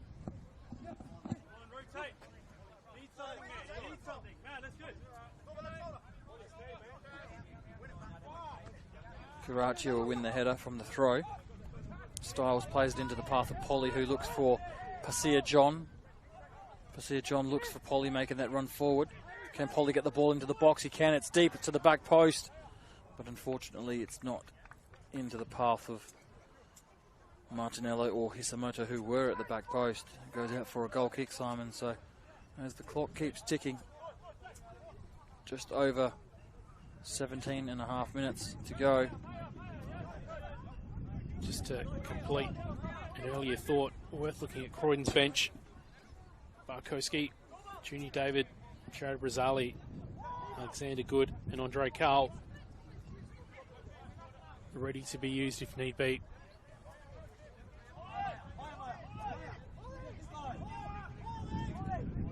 call will have to go long on that occasion. Dorber nudges Polly under the ball. Mapor brings it down to ground, then keeps travelling with it, and he's let off by the referee there. I didn't think there was too much in that. I thought he just lost balance. Styles looks to play it quickly for Hisamoto. Might have a bit too much on it, and it does. Goes out for a goal kick. Yeah, I'm going to have a look at what just happened there. It looked like initially like Bombaport managed to beat Dorber, but then slipped over the ball and then won a free kick. So I think he just took one touch too many. Lost possession and slipped over, and referee bailed him out on that occasion.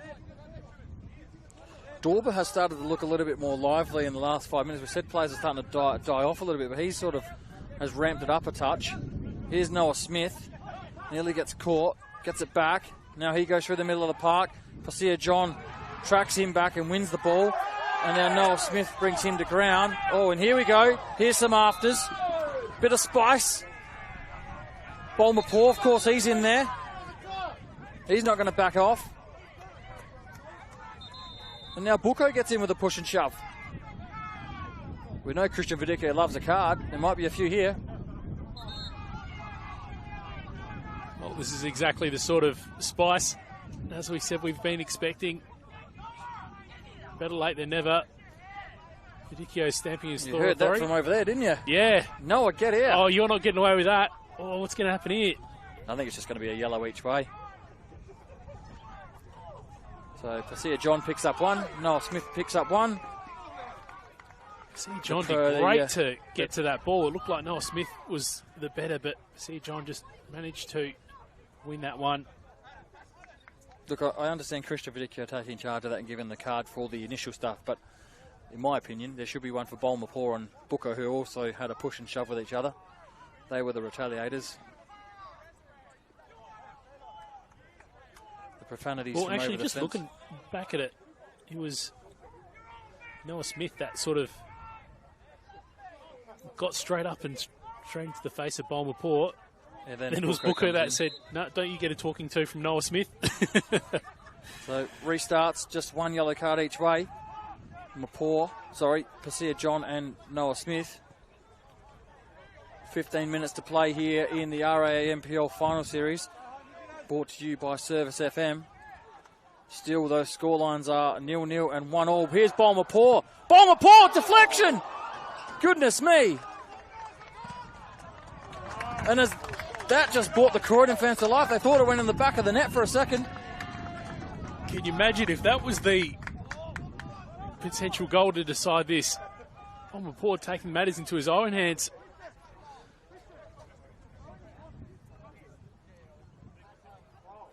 Well, you mentioned before that it may be a mistake that ultimately decides which team goes through to the grand final. It might be a mistake, or it could be just one player standing up and deciding that they're going to be the difference.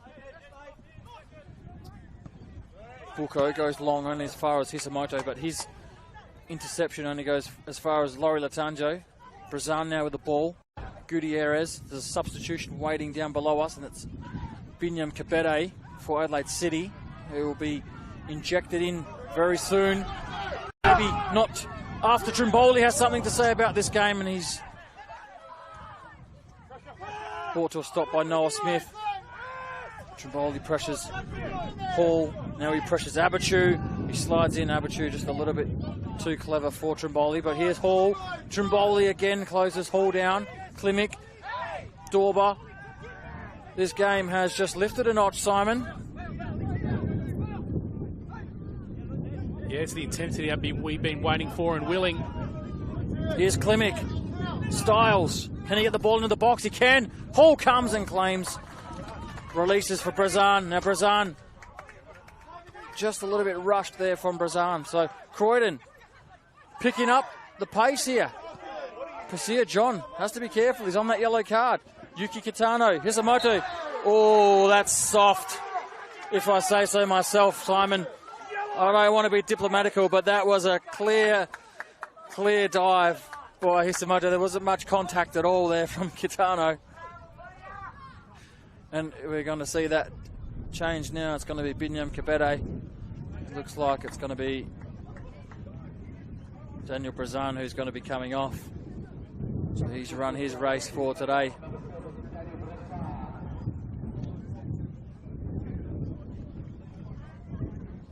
Just going back to your point, I think the footage I'm looking at is telling the story. I know it's windy.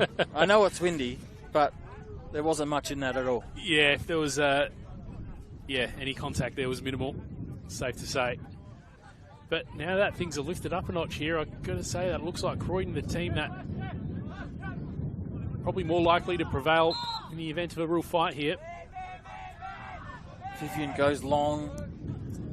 Greco gets there, keeps it in, but Western will clear. Only as far as the camera. Goodness me. Mr. Cameraman nearly got knocked out up there.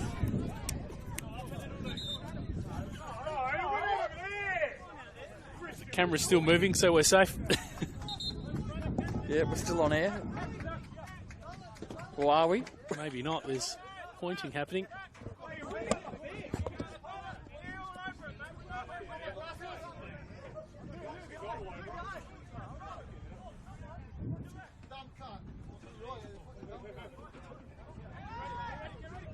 Bucco will clear back towards this side of the park. Catano goes to ground. Verdicchio put the whistle to the mouth and then chose not to blow it. Thought that was more of a free kick than the one that Catano gave away earlier.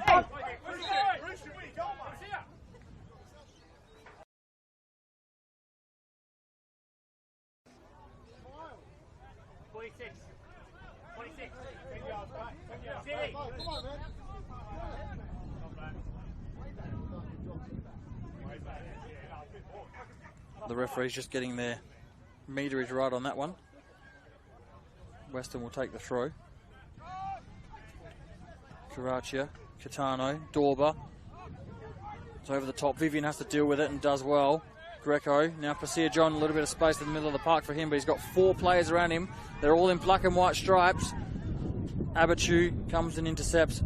Gutierrez just puts a nutmeg in on Luca Trimboli there in the middle of the park, and now it's Binyan Cabere, the fresh legs, running at Polly. Now he's got Bolmapore. Bolmapore jumps in. That's going to be a yellow card for Bolmapore. You could see that one coming from a mile away, Simon. As soon as Cabere put that ball past him, Mapore was going to always slide in. That's just what he does. Yeah, not too sure about that from the crowd saying it's not a yellow. Definitely a yellow. And in a dangerous position with 9 minutes remaining of normal time here. Bucco, the sole man on the ball here. Nicholas Bucco played in every final series bar one in his career. Would you believe that? Since 2009 he's played in the final series every year except for 2019. He'd love to go to another grand final next week. He stands over this dead ball. He'll be going into the wind here as well. Wouldn't even surprise me if he tries to catch Magushi out. See what he does. Bucco, slow, couldn't get it past the defender, and now it's Croydon going the other way. Here's the moment. He's got Pasir John, he's got Ned Stiles. Uses Stiles. What can he do with it? Gets into the box, has a shot, and doesn't trouble the goalkeeper at all. Probably not the right choice there. He had 3 players streaming into the box. Even Polly had made his way all the way up.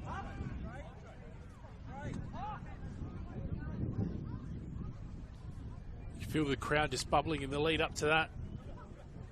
I think the bench from Croydon just asking Adam Martinello if he's all good there. So he's a vital part of their team if he would have to come off, especially with possibly another half an hour to go. Abachu will pick this one up. He'll go all the way back, will he? No, he'll just do a pirouette on the ball. And with only 7 and a bit minutes to go, Simon, I can confidently say I reckon 1 goal will separate these two. Late tackle by Stiles. Play on, Catano, Western, Klimic. Western, that is fair and square into the head there, but he's going to bounce straight back up. Goodness me. Klimic's given a bit of a back in my day.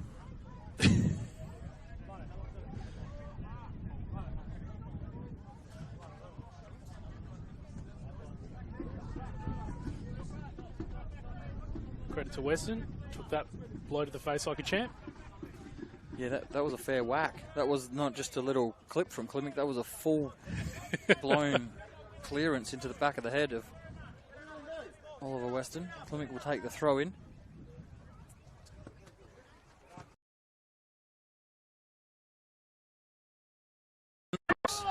Couple of players. Now he finds Hisamoto. Here's Hisamoto, one way, the other. He's got Polly overlapping on the left. Polly clips it into the box. Pasir John goes to ground. Referee says, play on. Here's Laurie Latangio. Bucco looks for Kitano. Vivian has to deal with the bounce there and does well. And then just clears it straight over the top of the camera that time. Out for a throw in. Adelaide City have already picked up the spare ball and nearly gone with it.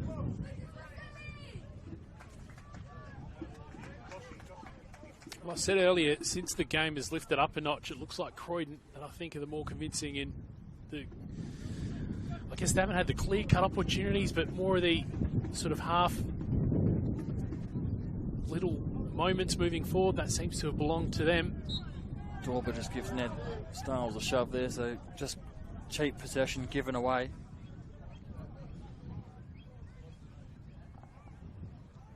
Just over 5 minutes remaining of normal time here.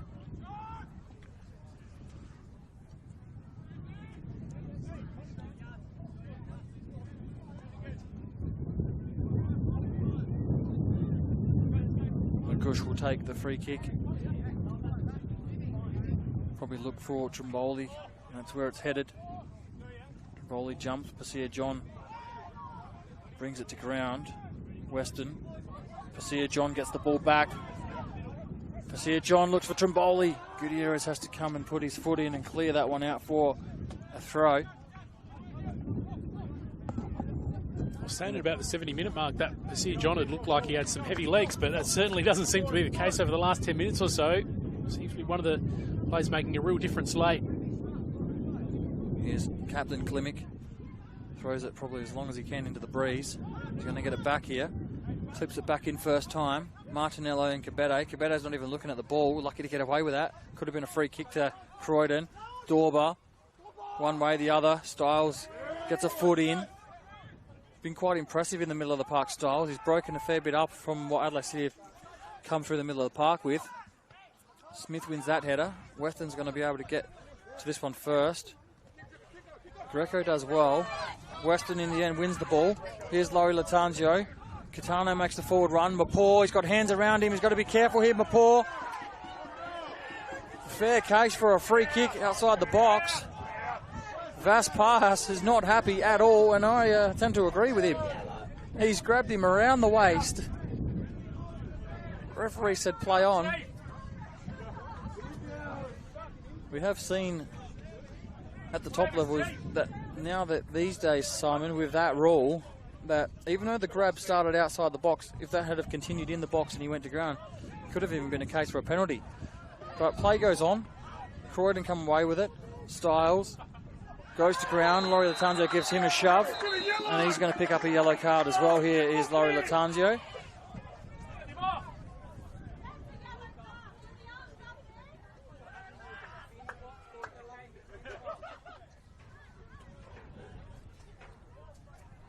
So I wouldn't say tempers are flaring, but they definitely have the potential to.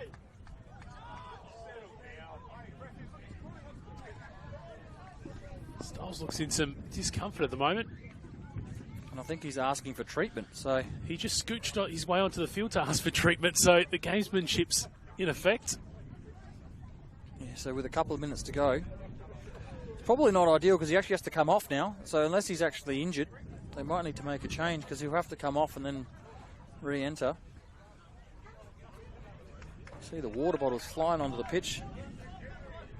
Everyone trying to just get through the 90 here. And at this stage, Simon, it looks like we're going to go the distance and go even further. It was a fair shove. Yeah, it was. It was Klimek, actually. You know, 450 odd games of experience saying just go back on the park before you call for the trainer, just to slow this one down.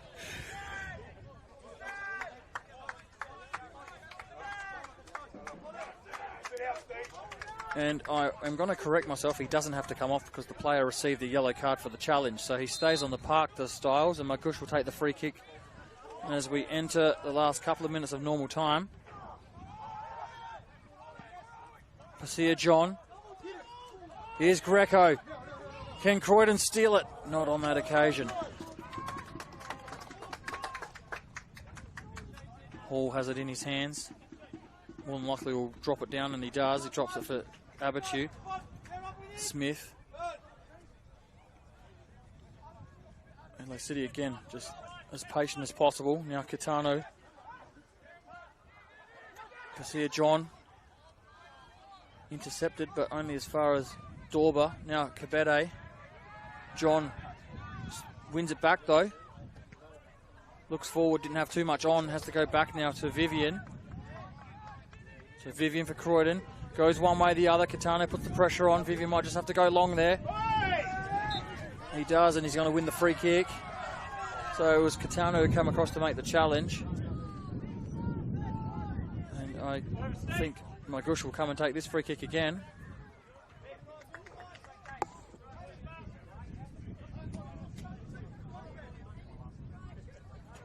And I have just overheard there's going to be 5 minutes of additional time at the 90, which we're about to approach. So the 90 will be up. 5 minutes to play.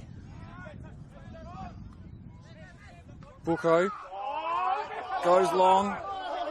Verdicchio not interested in the free kick.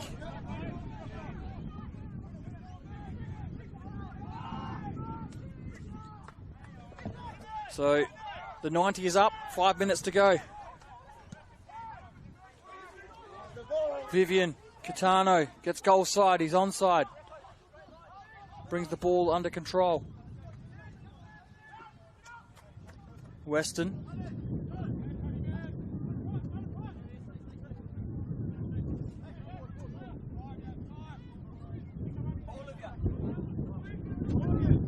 Abitu and Smith.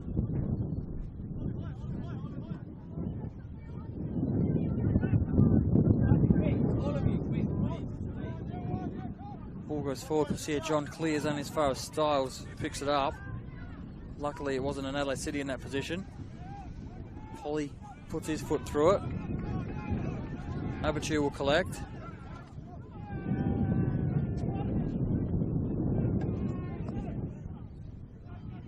As that wind just picks up again for the final stages of the normal time here. Kitano loses possession. Greco goes to ground.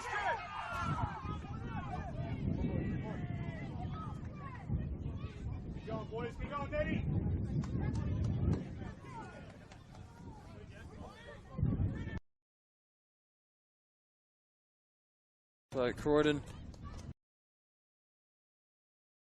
a minute and a half into that 5 additional. Polly's going to come across and take this, and Simon, can Croydon steal this one? For me, Croydon are the team that are looking the better at the moment. No real clear-cut opportunities, but the movement seems to be going their way. They have the wind at their back at the moment as well. Might assist this free. Polly does clip it in. Smith gets there. Clears. It's going to be a throw-in for Croydon. So 3 minutes to go. Croydon are going to make a change here. It's going to be Andre Carl and Alex Good making their way onto the park for Croydon. Well, they'll get 3 minutes and possibly another 30. But I'm under the assumption, Simon, that this change is... Samoto is one of those players to come off, and so is Luca Trimboli, who will be coming off. Not quite in the shot. Alexander Good made a habit this year of scoring goals really, really late. If you're going to make a habit of it, now's the time to really make sure you can make that difference. So, just wasted about 40 seconds there with those substitutions. I wouldn't be surprised if it just gets added on completely, and we still have 3 minutes to play. Klimek comes, clips that one back in. It goes over the top of the goal, the net, and the fence, and we'll need a new ball. So Adelaide City not gone to their bench. Again, they may. Does very well. Dorber wins the free kick, so now it's Adelaide City with a chance in the dying stages. A couple of minutes remain, still of additional time. Looks like Bucco in no rush to come over and take this one.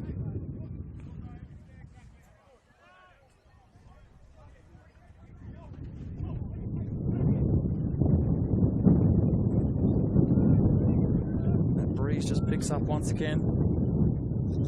Can it cause some havoc here in the box for Adelaide City? Can they win it at the death? Can Nick Bucco put a delivery into the box that sends his team to the grand final next week? Not just yet. Christian Vidico has some sorting out to do in the box. Now the whistle blows. Now Bucco delivers. Garcia John wins the header. Greco turns it over. Bucco. Gutierrez clips it to the back post. Andre Carl wins the header. Now it's Garcia John again. Back to Carl. Polly puts his foot through it, clears. That's going to make its way all the way down to John Hall, who has time to bring it down on his chest. Plays it short to Caraccia. As we approach the end of those 5 minutes, it'll be interesting to see how many more get added onto from Christian Vidico after those couple of substitutions. Dorber wins the header. Latanzio chases down Vivian. Vivian puts it out for a throw. There might be one last chance here for Adelaide City. So the 5 minutes are well and truly up, Simon. It's all up to Christian Vidico of how long he plays after the 5 now.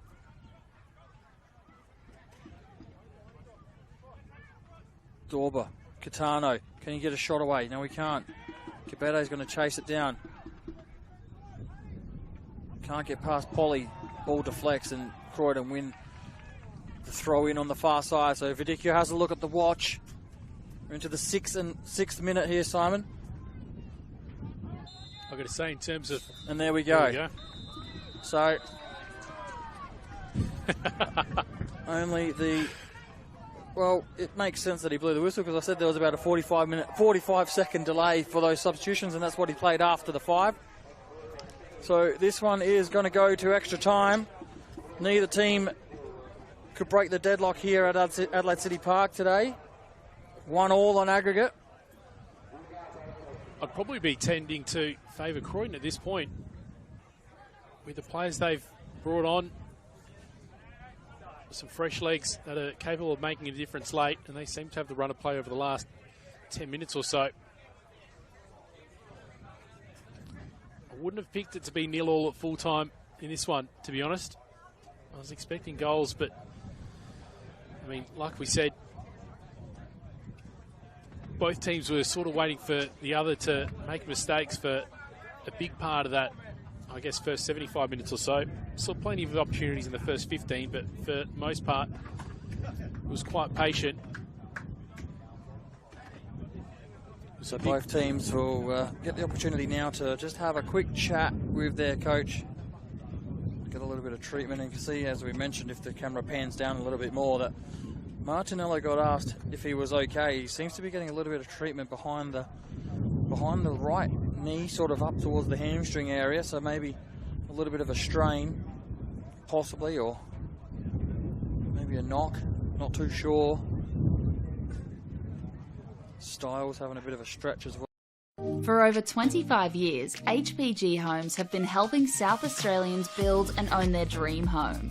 Whether it's a house and land package, custom build or development, our HPG fixed price guarantee ensures no nasty surprises or price changes along the way. We're committed to quality, affordability and creating a way of life for you and your family. Fixed price turnkey. It's gotta be HPG. HPG Homes.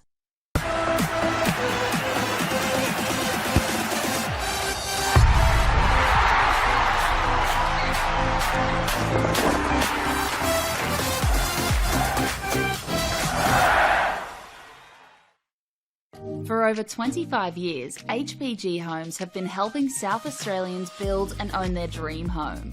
Whether it's a house and land package, custom build or development, our HPG fixed price guarantee ensures no nasty surprises or price changes along the way. We're committed to quality, affordability and creating a way of life for you and your family. Fixed price turnkey. It's gotta be HPG. HPG Homes.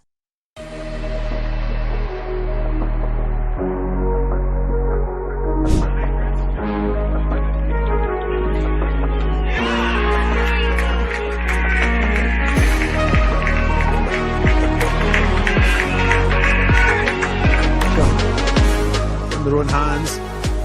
Zarabona. This is a plethora of opponents, but gets his shot in, and that's a fine goal by Zarabona to make it 4-2. And Zarabona has 3 for the night. And what a finish!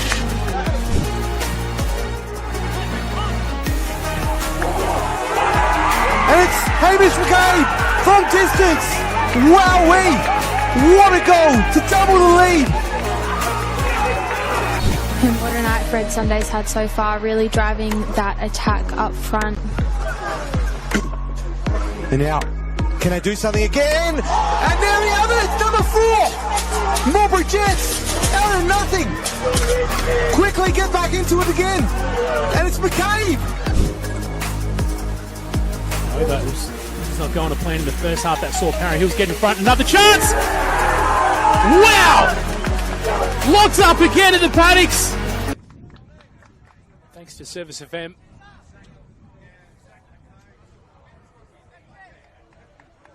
If the last 15 minutes are anything to go by, looks like the game's just like the next half an hour tends to be really exciting. The run of play seemed to be mainly behind Croydon over the last 15 minutes or so.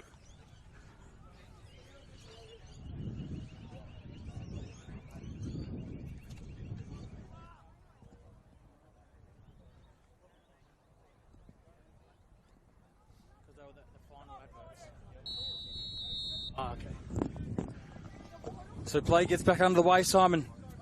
15 minutes each way. Hopefully someone can break the deadlock, otherwise there's only 2 people with all the pressure, and that's the goalkeepers. Here's Gutierrez. Cabete. Styles comes across, gets a foot in, and but are there 2 keepers you'd rather for a penalty shootout? Should it come to that? You would think so. I don't think you could pick 2 better keepers to be in your or behind you in your team. Magush has been brilliant all season. John Hall, as I said, has won the Goalkeeper of the Year here in South Australia a few seasons ago. Magush obviously played for the Wanderers and had his time in the A-League. John Hall, reserve goalkeeper of the championship winning team in 2016-17 for Adelaide United, so pretty good pedigree if you ask me.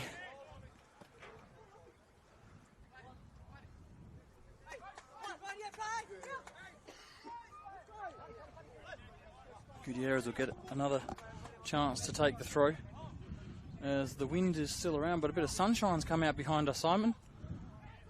Just in time for the extra fun and games here. Dorber fouls Pasea John, then goes to ground but makes his way back to his feet.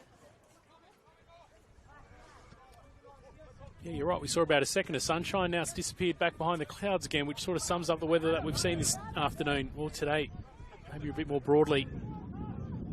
Pasea John with the switch of play out on that far side. It's good.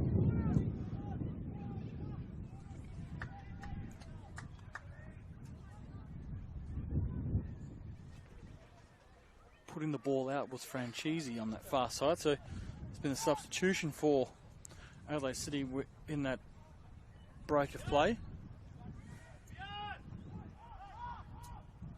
Just work out who's come off. Here's Catano. Some of the fresh-ish legs who came on in that second half for Adelaide City. Makes his way all the way down that left-hand side. Ned Styles does very well. He's had a very good game. Oh, that's a dangerous challenge by Styles. Over the ball. Fortunately, just gets the yellow.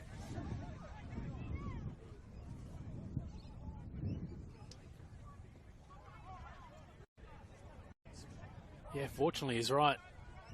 Christian Vidicchio didn't make on, rightly so. It's Oliver Weston that's come off. Sorry to interrupt you there. But yeah, it was a pretty crazy sort of challenge, wasn't it?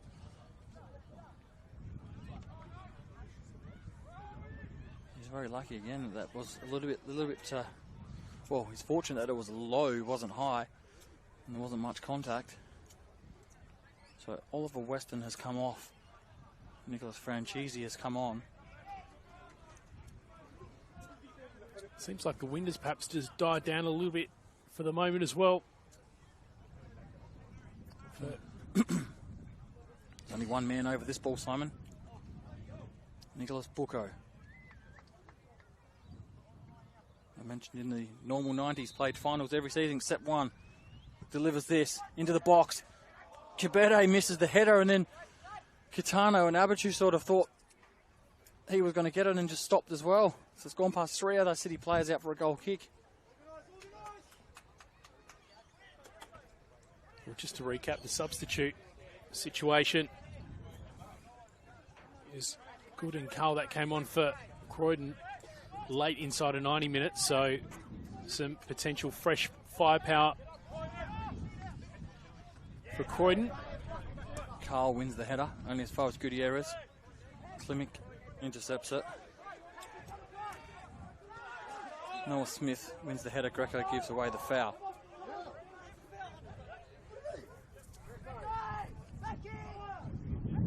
Smith goes long, looks for Laurie Latanja. Klimek again.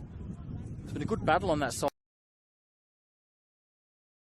It's been a very even sort of game. Laurie Latanja in the first half got in behind a couple of times, and then Klimek sort of evened it up in the second half on multiple occasions with some great tackling and defending. Yeah, the second 45 we were lucky to have that little battle happening on the near side as well, and you just see the impact that Klimek has had. I think he probably had the better of the second halves between the two of them. This ball's going to go out for a throw-in. Adelaide City might look to make a substitution again. I think they will be doing that. It is going to be Vian Kurikwamana. And it is unfortunately the end of the game, or end of this game for Nicholas Bucco. So he'll have to hope that his team can do the job without him through extra time and possibly penalties to get him into another grand final.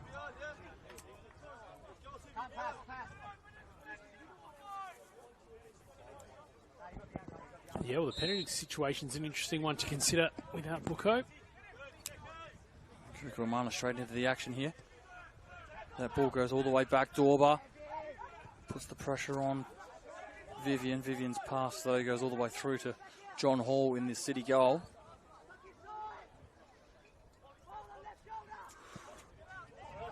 Noah Smith looks long and just absolutely clobbers the referee, the linesman, Thomas Temby. Lost the flag in the process. There's even a smile on Christian Vidicchio's face after that one. I think they all saw the funny side of that. Someone get a photo of that. It's always pretty funny when it's not you on the receiving end. And the camera didn't catch that one, but that's okay. Whoever was here saw it.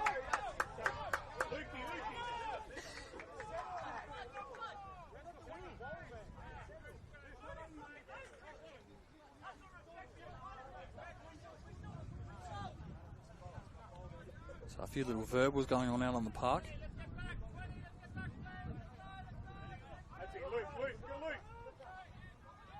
Martinello will take the free kick for Croydon. I do have Carl and Good up there now, who are quite a lot taller than a few of the Adelaide City players. Abachu still has some size in defence for City. Smith's good in the air as well. Obviously, with Weston going off, Franchisi. Oh, that's a very high foot from Andre Carl. Referee plays on the advantage. Doesn't see any advantage with what happens there, and then it comes back for the free kick.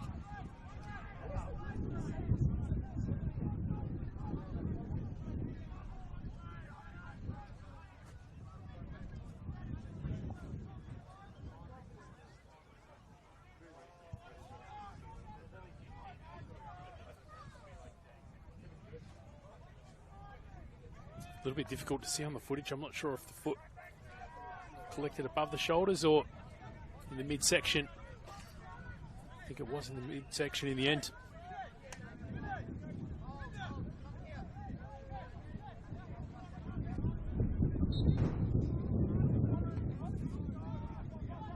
Ball goes long, Styles wins the header. Noah Smith steps on the ball, gets away with it. Still going, Noah Smith, now he loses possession. Dorber wins it back for City. Still Dorber, one way or the other. So a couple of challenges just flying in there, and in the end Dorber wins the throw.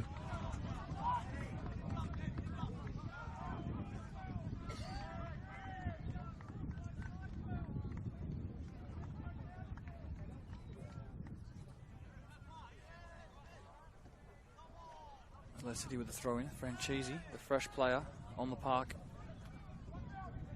Catano wins the header. Dorber. Vianco Ikomana. The deflected effort had Magush backtracking, but safely held it in the end.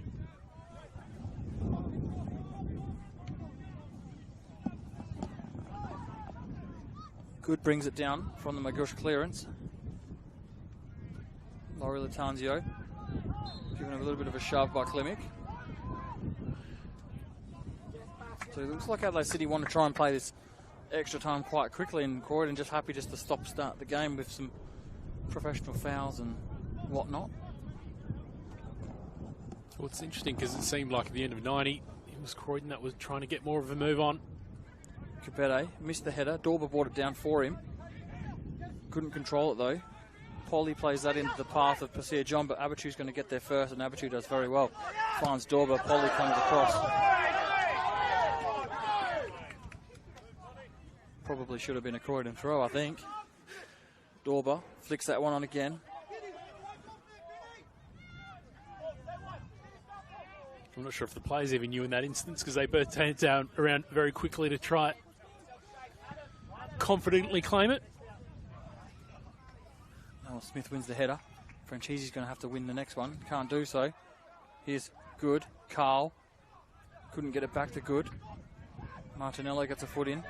Polly finds Klimek. Croydon's going to make another change in the next out. Santana Butkowski will be the player coming on. Wait to see who comes off. Here's Klimek. Gets to the byline. Franchise's there. Klimek tries to clip it in and almost win a corner. Couldn't do so. And here will be that change now for Croydon FC.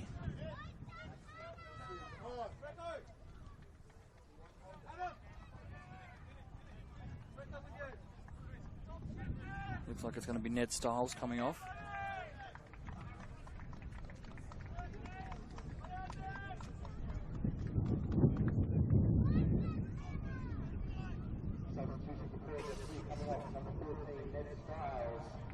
Not in too much of a rush to come off either.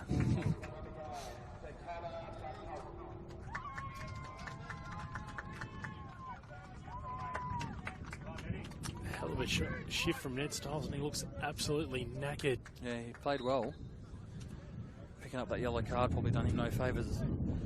Otherwise he probably would stay on, I would assume. Adelaide City restart play. Abachu with the ball.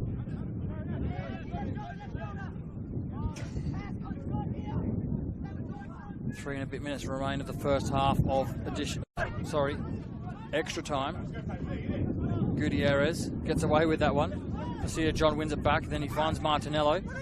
Polly inside, he finds Croydon come away with it after all that. Klimek clips it in, looking for Butkowski. Hall comes and claims right on the edge of the box, but you heard the call. He was adamant that that was goalkeeper's ball. I think Butkowski might have heard that call as well, because he looked a little bit nervous to go up for that, as would anyone against John Hall. Polly wins the header, but it only goes backwards. Kabete, Bolmapore, now it's Polly. Binyam Kabete tried to do a little bit too much with it there. Loses possession. Now Martinello finds Pasir John. Pasir John puts it in front of him and just runs. Abachu sticks out the chest and wins the ball and then clutches at the hamstring. That's not what you want if you're Vas Pajas and Adelaide City coaching staff, because they've only got one change left up their sleeve. Sorry, they got two changes left. They've got Ullman and Lynch still to come on. Andre Carl. And they're looking to the bench at the moment, Adelaide City, so maybe that change will come. Ullman down, warming up with Lynch. Abachu's Pajas is just looking their direction. Doesn't seem to be limping as much as what he first was. Kabete. John, just a little bit of head tenderness at the moment. Here, this will test out Abachu. Couldn't get off the ground there. And then Noah Smith puts it out. And Abachu thought he was going to go to ground there, but it looks like he's just putting his boot back on. But it looked like he just couldn't get up off the ground there for a second to go up for that header. He does look to be okay, though. They're keeping a close eye on him, though. Bartkowski, Kabete, clears on as far as Polly. Polly will look to get it back in the box. That's a pretty decent ball into the box. Carl tried to turn on the volley. Here's Klimek. I know he's scored a couple of goals from that position this season. He's also capable, but that was nowhere near the target. It's even cleared the net, behind the net on that occasion. Yeah, brought a few pine cones down with it.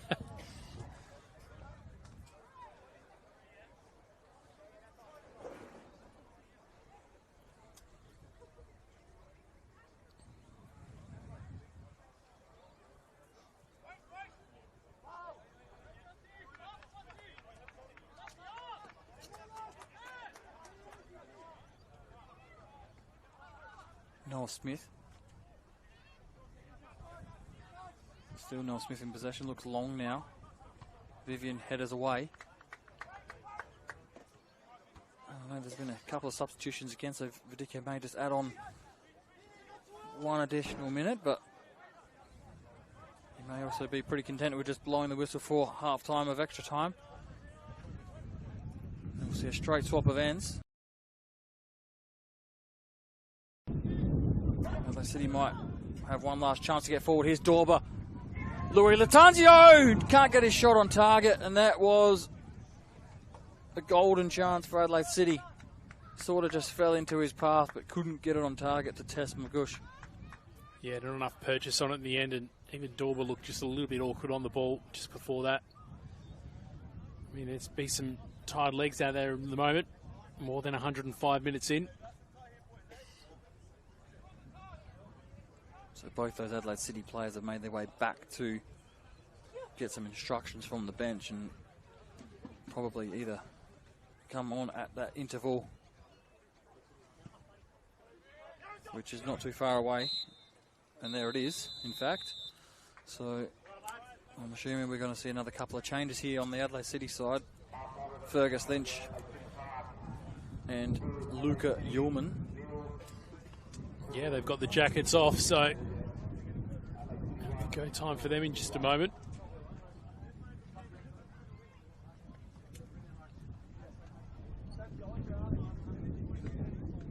Only the one change, one outfield player left for Croydon, and that's Jared Brazali if needed. Other than that, it's just the two goalkeepers, George Zacharias and Tumbika Kalua.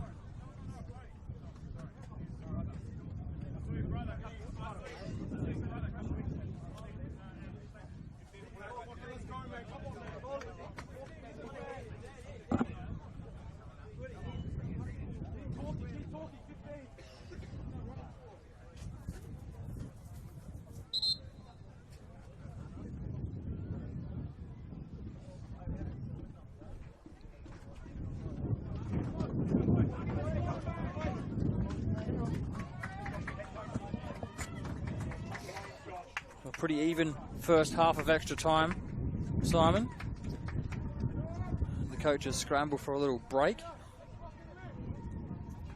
Well, it wasn't until the end of normal time that things really picked up. So maybe we're going to see a real scramble in the last 15 or so. It's been a long game, I feel, for anyone who's felt nature calling. There's not too much you can do about it. When you got to go, you got to go. When you got to go, you got to go. We've all been there before.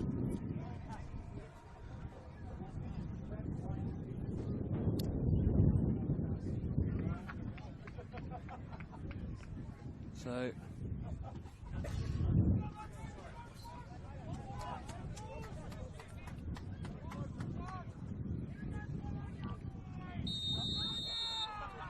Federico gets the second half of extra time underway. Gutierrez clears. Catano. He's got Dorber running. Dorber's onside. Dorber gets into the box. Dorber cuts. Vivian goes to ground. Referee says play on. Dorber will win the throw in. So a fairly quick start there by Adelaide City. It's well measured to win that tackle in the end. So no changes were made at that little break. Maybe just holding off for now is Vas Pajas on making those changes. Here's Cabete, gets into the box. Tries to get the ball across, but Polly was in the way and it goes out for a corner. So Noah Smith will head on down to take this one. Swing this in with his left foot. I think they've had the upper hand on the corners all day. I think it's something like 10-2 or something like that. Can they make this one count? I stopped counting about 7 in, so that gives you an indication of how it's looked. Here's Smith, delivers, front post. Latanzio was there, but Pasir John comes away with it. Laurie Latanzio's got him beat for pace, wins the ball back. Does very well defensively there, Laurie Latanzio. Here's Karachia, clips it in. Magush will come and claim. Dorber was there, as was Abachu. And Magush has got to be very careful there because Dorber's creeping in behind. But it would have been quite funny, wouldn't it? Probably wouldn't have been the way you want to lose the final. Wouldn't be for them. Greco brings it down. Abachu pulled off the perfect distraction in that instance. That was very clever by Carl. Little flick around the corner. Here's Budkowski. Pasir John makes the run. Pasir John gets into the box. Here's Pasir John! John Hall just sticks out the hand, stops it, and then it falls into his lap. Franchisi puts under the pump. Klimek wins the ball. Here is Klimek again. Clips it in. Can't find a teammate. But John Hall hasn't really been called into action too much today, and on that occasion there, he was. He come up trumps. Martinello wins a free kick for his team, though.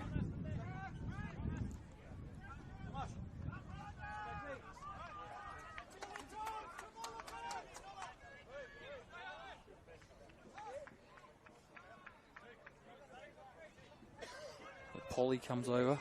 We'll swing it in with the left foot. Normally a fairly decent deliverer of the ball is James Polly. And that's a pretty decent ball in, but Smith's there to header it away. Latanzio chests it down for Franchisi.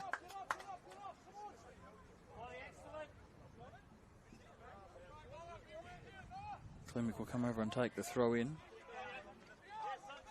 A couple of good photos being taken there by Antonis Pagonis. It's a good touch by one of the photographers a moment ago as well. Here's Klimek again. Cabete put the pressure on now. Cabete wins it back. Martinello has to slide in. Oh, Karikwamana put it through the legs of his Croydon City opponent, but it's come back to Croydon. It's Greco, Franchisi, Noah Smith. Got the diagonal ball onto Laurie Latanzio, and it gets there eventually. Now Latanzio will run at James Polly. Pasir John tracks back. Polly wins the ball, and it falls kindly for Andre Carl. Budkowski gives it to Pasir John. Pasir John looks over the top for Carl. Carl turns inside. Here's Andre Carl. Good. Alex Good! Saved by John Hall again. He's come up absolutely big here in extra time for his team. Twice in the space of a couple of minutes. Keeping the scoreline at 0-0 and keeping the dream alive for Adelaide City. Not out of danger though, Adelaide City. Now they've got a corner to deal with.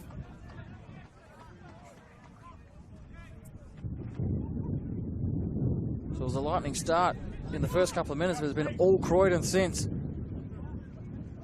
Get the tendency that they're going to run over the top here.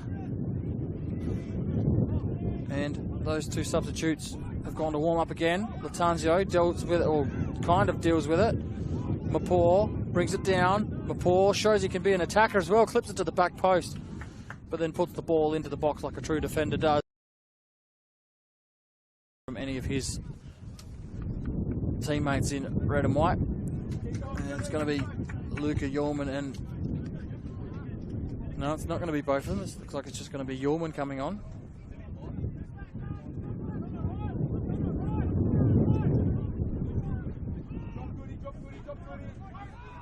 It's over the top. Kabete. Vivian let it bounce. Kabete brings it under control. Finds Franchisi, who gives it to Kurikwamana.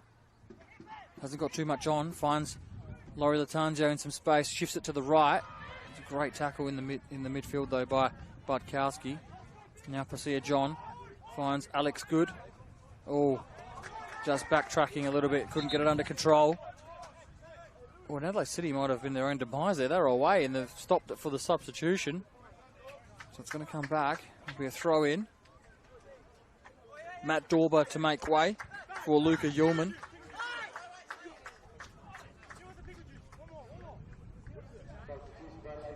Change your mind. It looks like it's going to be a change of personnel, is it? No?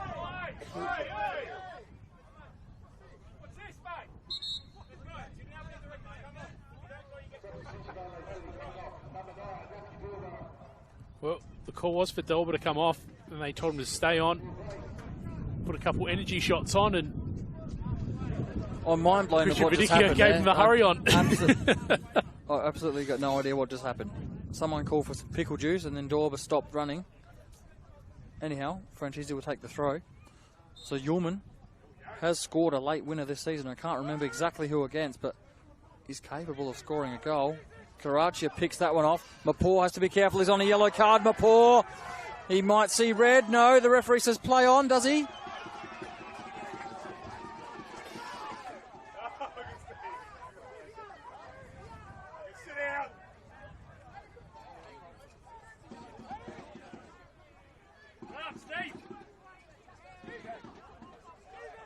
So there's conversation between the two boxes there, and I think that should have probably been... Well, whenever the commentary team goes quiet, that's because we're eavesdropping on what's coming from either bench.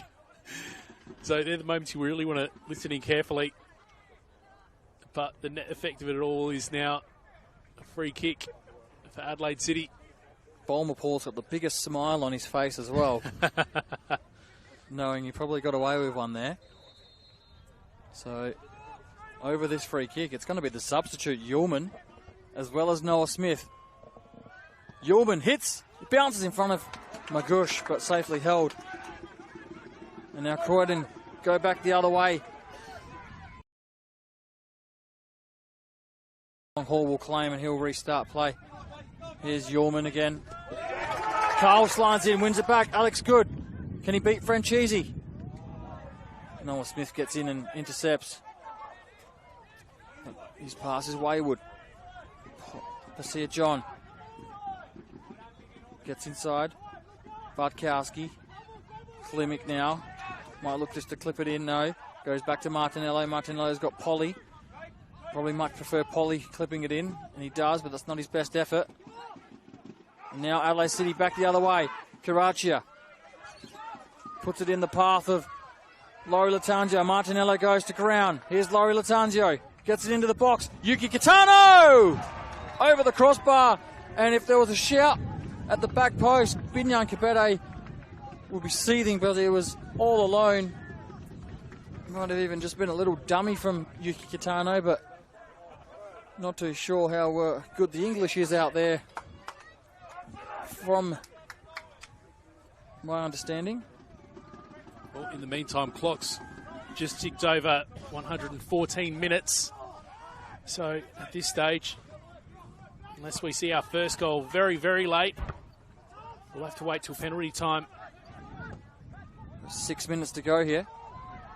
And if we go by what the first half had of extra time, there wasn't any additional time. So Here's Pasir John, cuts in, hits, Pasir John! It was a difficult one for John Hall that bounced right in front of him on the edge of the 6-yard box. He can only palm away for another corner. The shots are piling up at this stage at either end.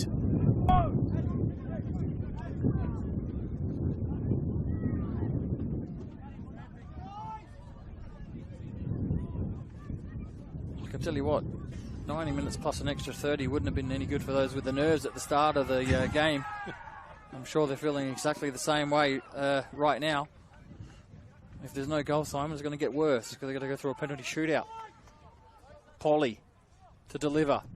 Near post. Bartkowski gets the timing all wrong, but he was unmarked. Well, in terms of the nerves, it almost seemed a little bit too calm for the first, I think, probably 75 minutes of this game, and even sort of with the atmosphere at the ground, I think, a little bit. So, waiting till late to deliver all the drama. Adelaide City and Croydon. So, Paul heads that one away. Gutierrez comes back inside. Here's Karachia. Abatu. Smith.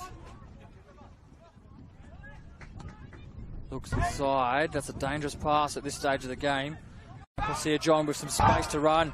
Karachi's got to head over to cover because Juan Gutierrez is out of position. Pasir John. Karachia wins the ball. Pasir John wins it back. In the middle of the park, here's Martinello. Leaves it for Klimek. Back to Martinello, back to Klimek. Looks to clip it in. He does. Clips it in, but Noah Smith, who's been pretty strong in the air all day, does well, but still in possession with Croydon. Franchisi will look to clear. Does. The ball wasn't out, says the linesman. Here's Yuki Kitano. And here's a dangerous position to be in because Laurie Latanzia's got it. He's got space to run. Now he's closed down by two Croydon players. Plays it inside for Yuki Kitano. Kitano goes to ground. Referee says play on. Here's Good. Klimek's onside in an advanced position. Can he get the ball in the box? Carl's in there. Couldn't get it past Noah Smith again, who's come up. Yeoman gives it away. Parhas not happy with that.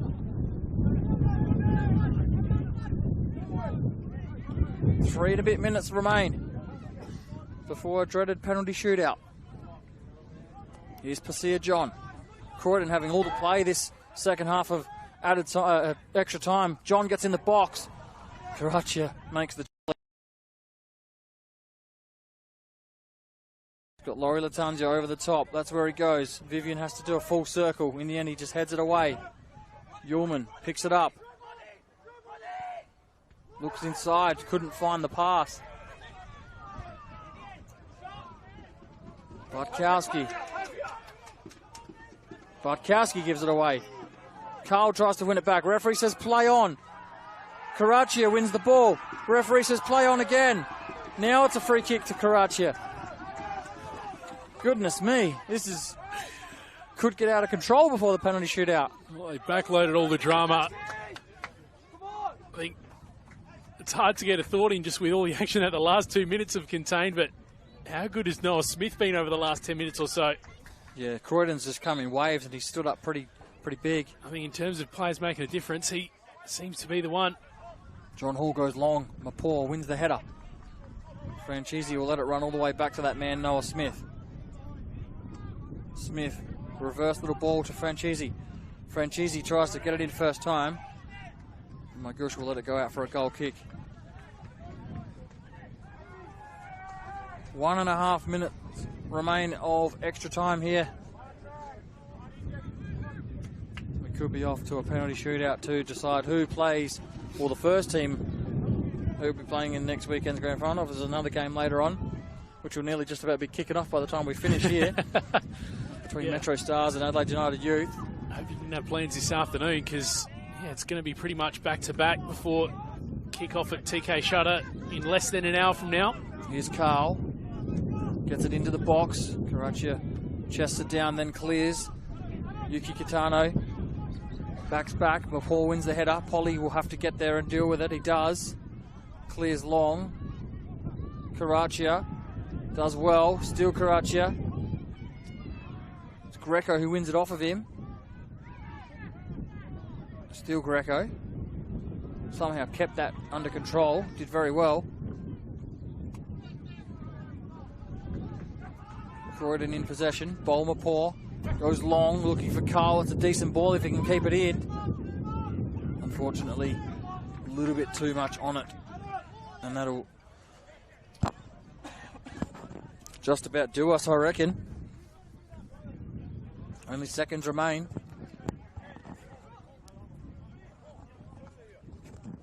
Christian Verdicchio will probably possibly just add the one on. No, he won't. He says that is enough. That is 120 minutes played. You haven't scored a goal. We're going to go to a penalty shootout so we can score some goals. So the fun and games will continue here at Adelaide City Park.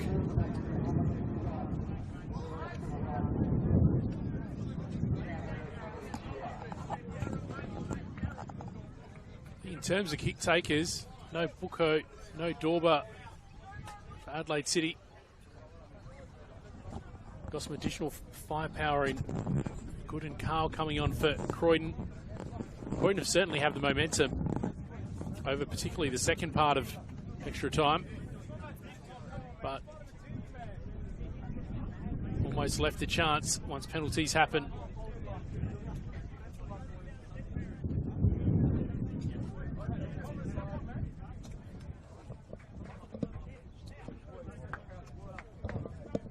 Just see assistant coach Doyle and Tony Saka just having a word with Magush. They've actually got the phone out over there if you have a look close enough, Simon.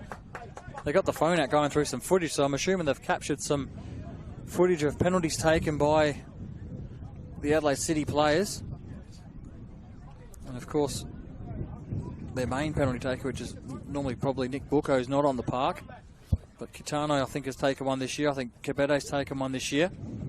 So they'll be confident about this, quite possibly. So Croydon and Adelaide City are going to go to a penalty shootout. Adelaide City look to make a grand final for the first time in 3 years, whilst for Croydon, it's been a long 8.5 years since they last made a grand final. Before we get to that penalty shootout, you've got some update for us from down at ServiceFM Stadium.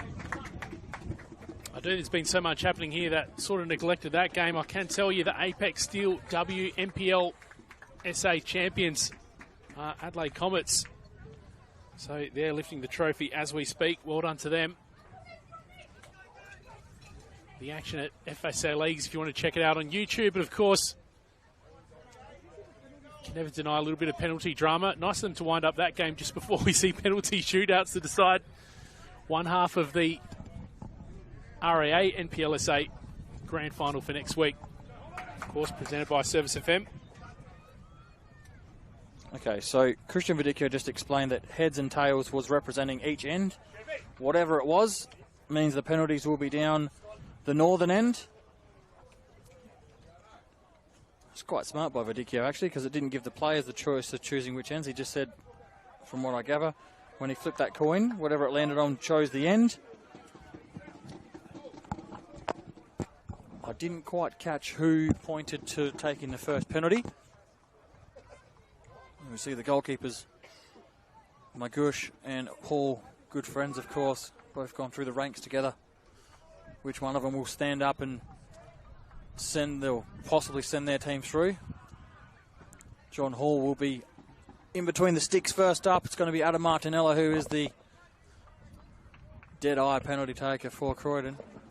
I don't want to put the mockers on him, but I haven't seen him miss one.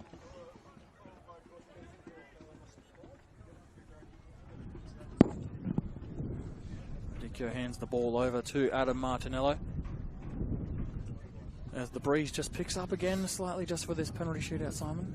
I don't want to say it, but you don't want to put that ball too much. It's been the story all day. It's been trying to kill our time all afternoon, but I guess it's going to be pretty even on either side, even if it makes things a little bit unpredictable. For kicker, it's going to be the same story for keeper. Vidicchio just making sure that John Hall's on his line. You can see the imposing figure he is. He just stands up and he can touch the crossbar. Vidicchio whistle to mouth. Martinello focusing. John Hall doing his best to put him off. Adam Martinello for Croydon will be first up. Martinello low and scores. Sends Hall the wrong way. 1-0 Croydon.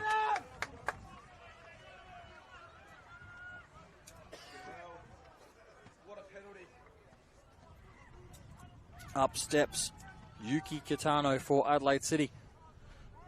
Dan Magush just playing a few mind games, just making sure that ball was actually on the spot.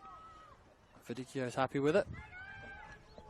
Magush will be sent back to his line. Yuki Kitano for Adelaide City.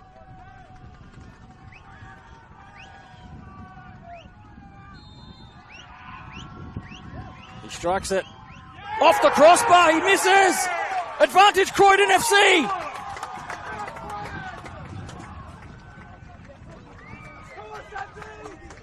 Well, mentally, not the start you want for your team. Hitting the crossbar. Did wonder going into this whether the submission of a couple of the experienced kick takers would maybe hurt Adelaide City. Still a lot of the shootouts happen, but not the start that Adelaide City would want.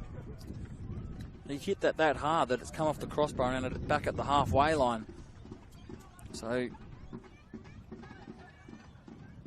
would have took the cobwebs out if he had got it on target. Unfortunately not. So Martinello scores. Kitano misses. Up steps number 9, Santana Bartkowski, to give to Croydon a 2-0 lead in the shootout. Bartkowski steps up, shoots. Oh, it's gone in off the post. Hall initially saved, hit the post, hit Hall in the back of the head. It goes over the line. Heartbreak for Adelaide City, potentially. Dramatic, just watching the footage back now. Chose the left-hand side. Came off the hand, hit the post. Hit John Hall for a second time. Then in the back of the net to make it 2 from 2 for Croydon. Safe to say after 2 penalties, Simon, Croydon have 1 foot in next weekend's NPL or RAA NPL Grand Final. Yared Abichu simply must score. If he doesn't, it's almost game over. Here's Yared Abichu. He shoots. Makush saves!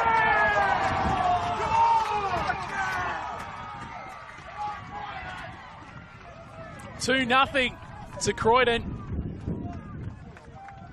The win seemed like it picked up just in the lead up to it. I wonder if it played some mind games in that instance.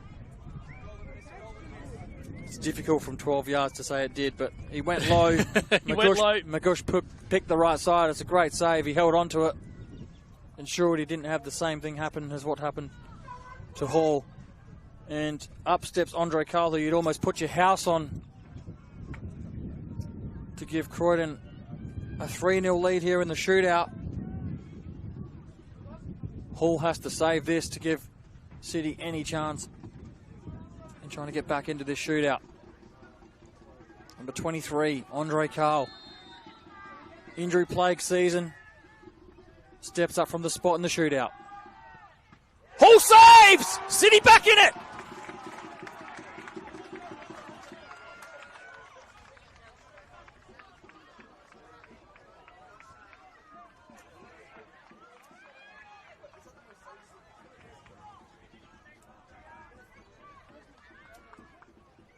So it remains 2-0. Croydon, 3 penalties. Croydon 2-0 up with 3 penalties taken. Adelaide City, this is their 3rd.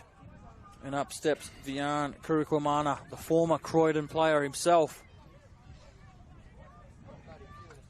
If he misses this, Croydon FC score the next one. I believe they will win the match.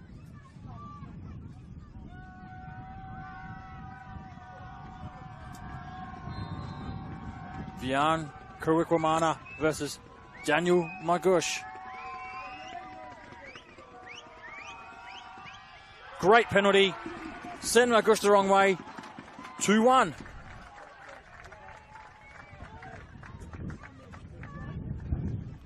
Well, Adelaide City stay in it. Had he not made that, Croydon would have been able to win it right here. 2-1 to Croydon currently with 3 kicks taken.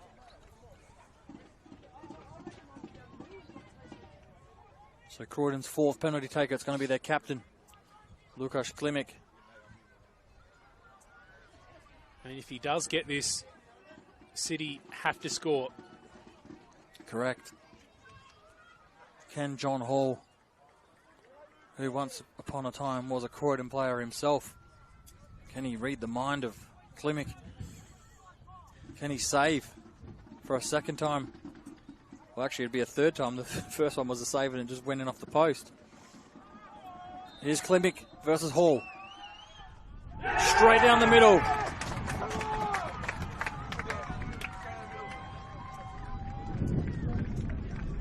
Klimek scores.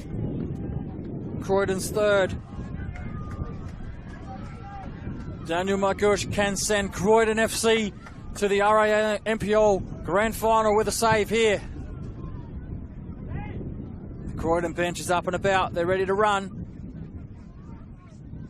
Adelaide City hands in heads, just hoping that Binyam Kebede can find the back of the net and just prolong this shootout at least one more kick. Binyam Kebede made the move from Adelaide Olympic last season. Steps up. Kebede sends Margush the wrong way.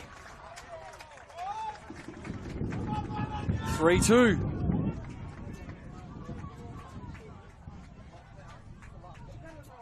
So with Luca Trimboli having been on the bench, up steps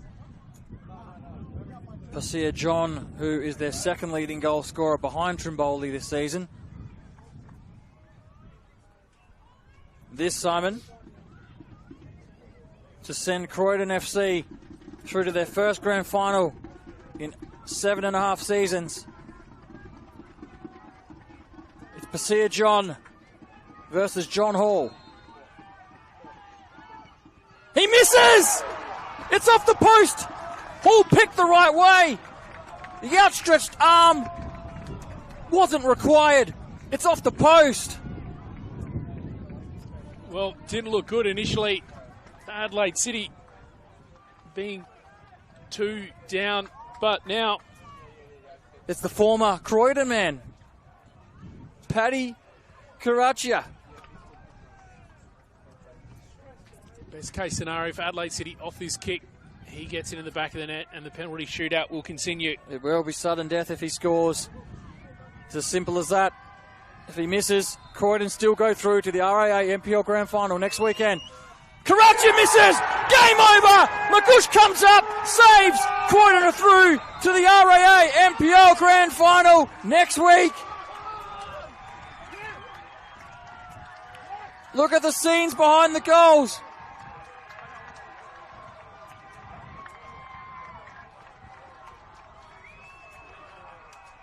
Well, at the end of the regular season, Adelaide City just beat them to claim 2nd spot on the ladder, but this afternoon it's Croydon. They just manage on the last kick of the shootout with that huge save from Margush to book their ticket to ServiceFM Stadium next week for the RAA NPLSA 2025 Grand Final, presented by ServiceFM. And as if 120 minutes plus penalties wasn't enough drama for you Saturday, the good news is you don't have to wait too long now. About 40 minutes till kickoff at TK Shutter Reserve. We'll find out who the other side of that fixture will be, Metro Stars or Adelaide United Youth. Connie, it'll only take you about 10 minutes to get there from here. No, I've got things to do. I've got to get out of here and get home. But I'll tell you what, Croydon FC, they made the big signing in the off-season to bring Margush in from Western Sydney where he was released. And he's paid them back in bucket loads today. Couple of saves during the game.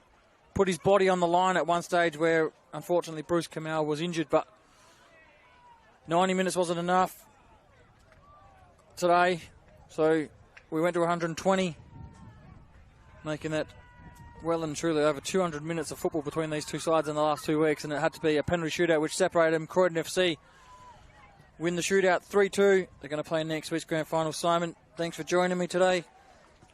I'm assuming you're heading down to watch that other game, are you? We'll see how we go. Well, ladies and gentlemen, that is it from us here at Adelaide City Park. 0-0 after 90 and 120. 1-1 on aggregate it remained. A penalty shootout was needed for Croydon to win here today, and they play in next weekend's RAA NPL Grand Final. Their opponent will be decided in a couple hours' time between Metro Stars, who hold a 1-0 lead over Adelaide United Youth. It's been a pleasure, and we will see you again. If it's not next week in the Grand Finals, it's next year. So thanks, Simon. Have a good night.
Come on.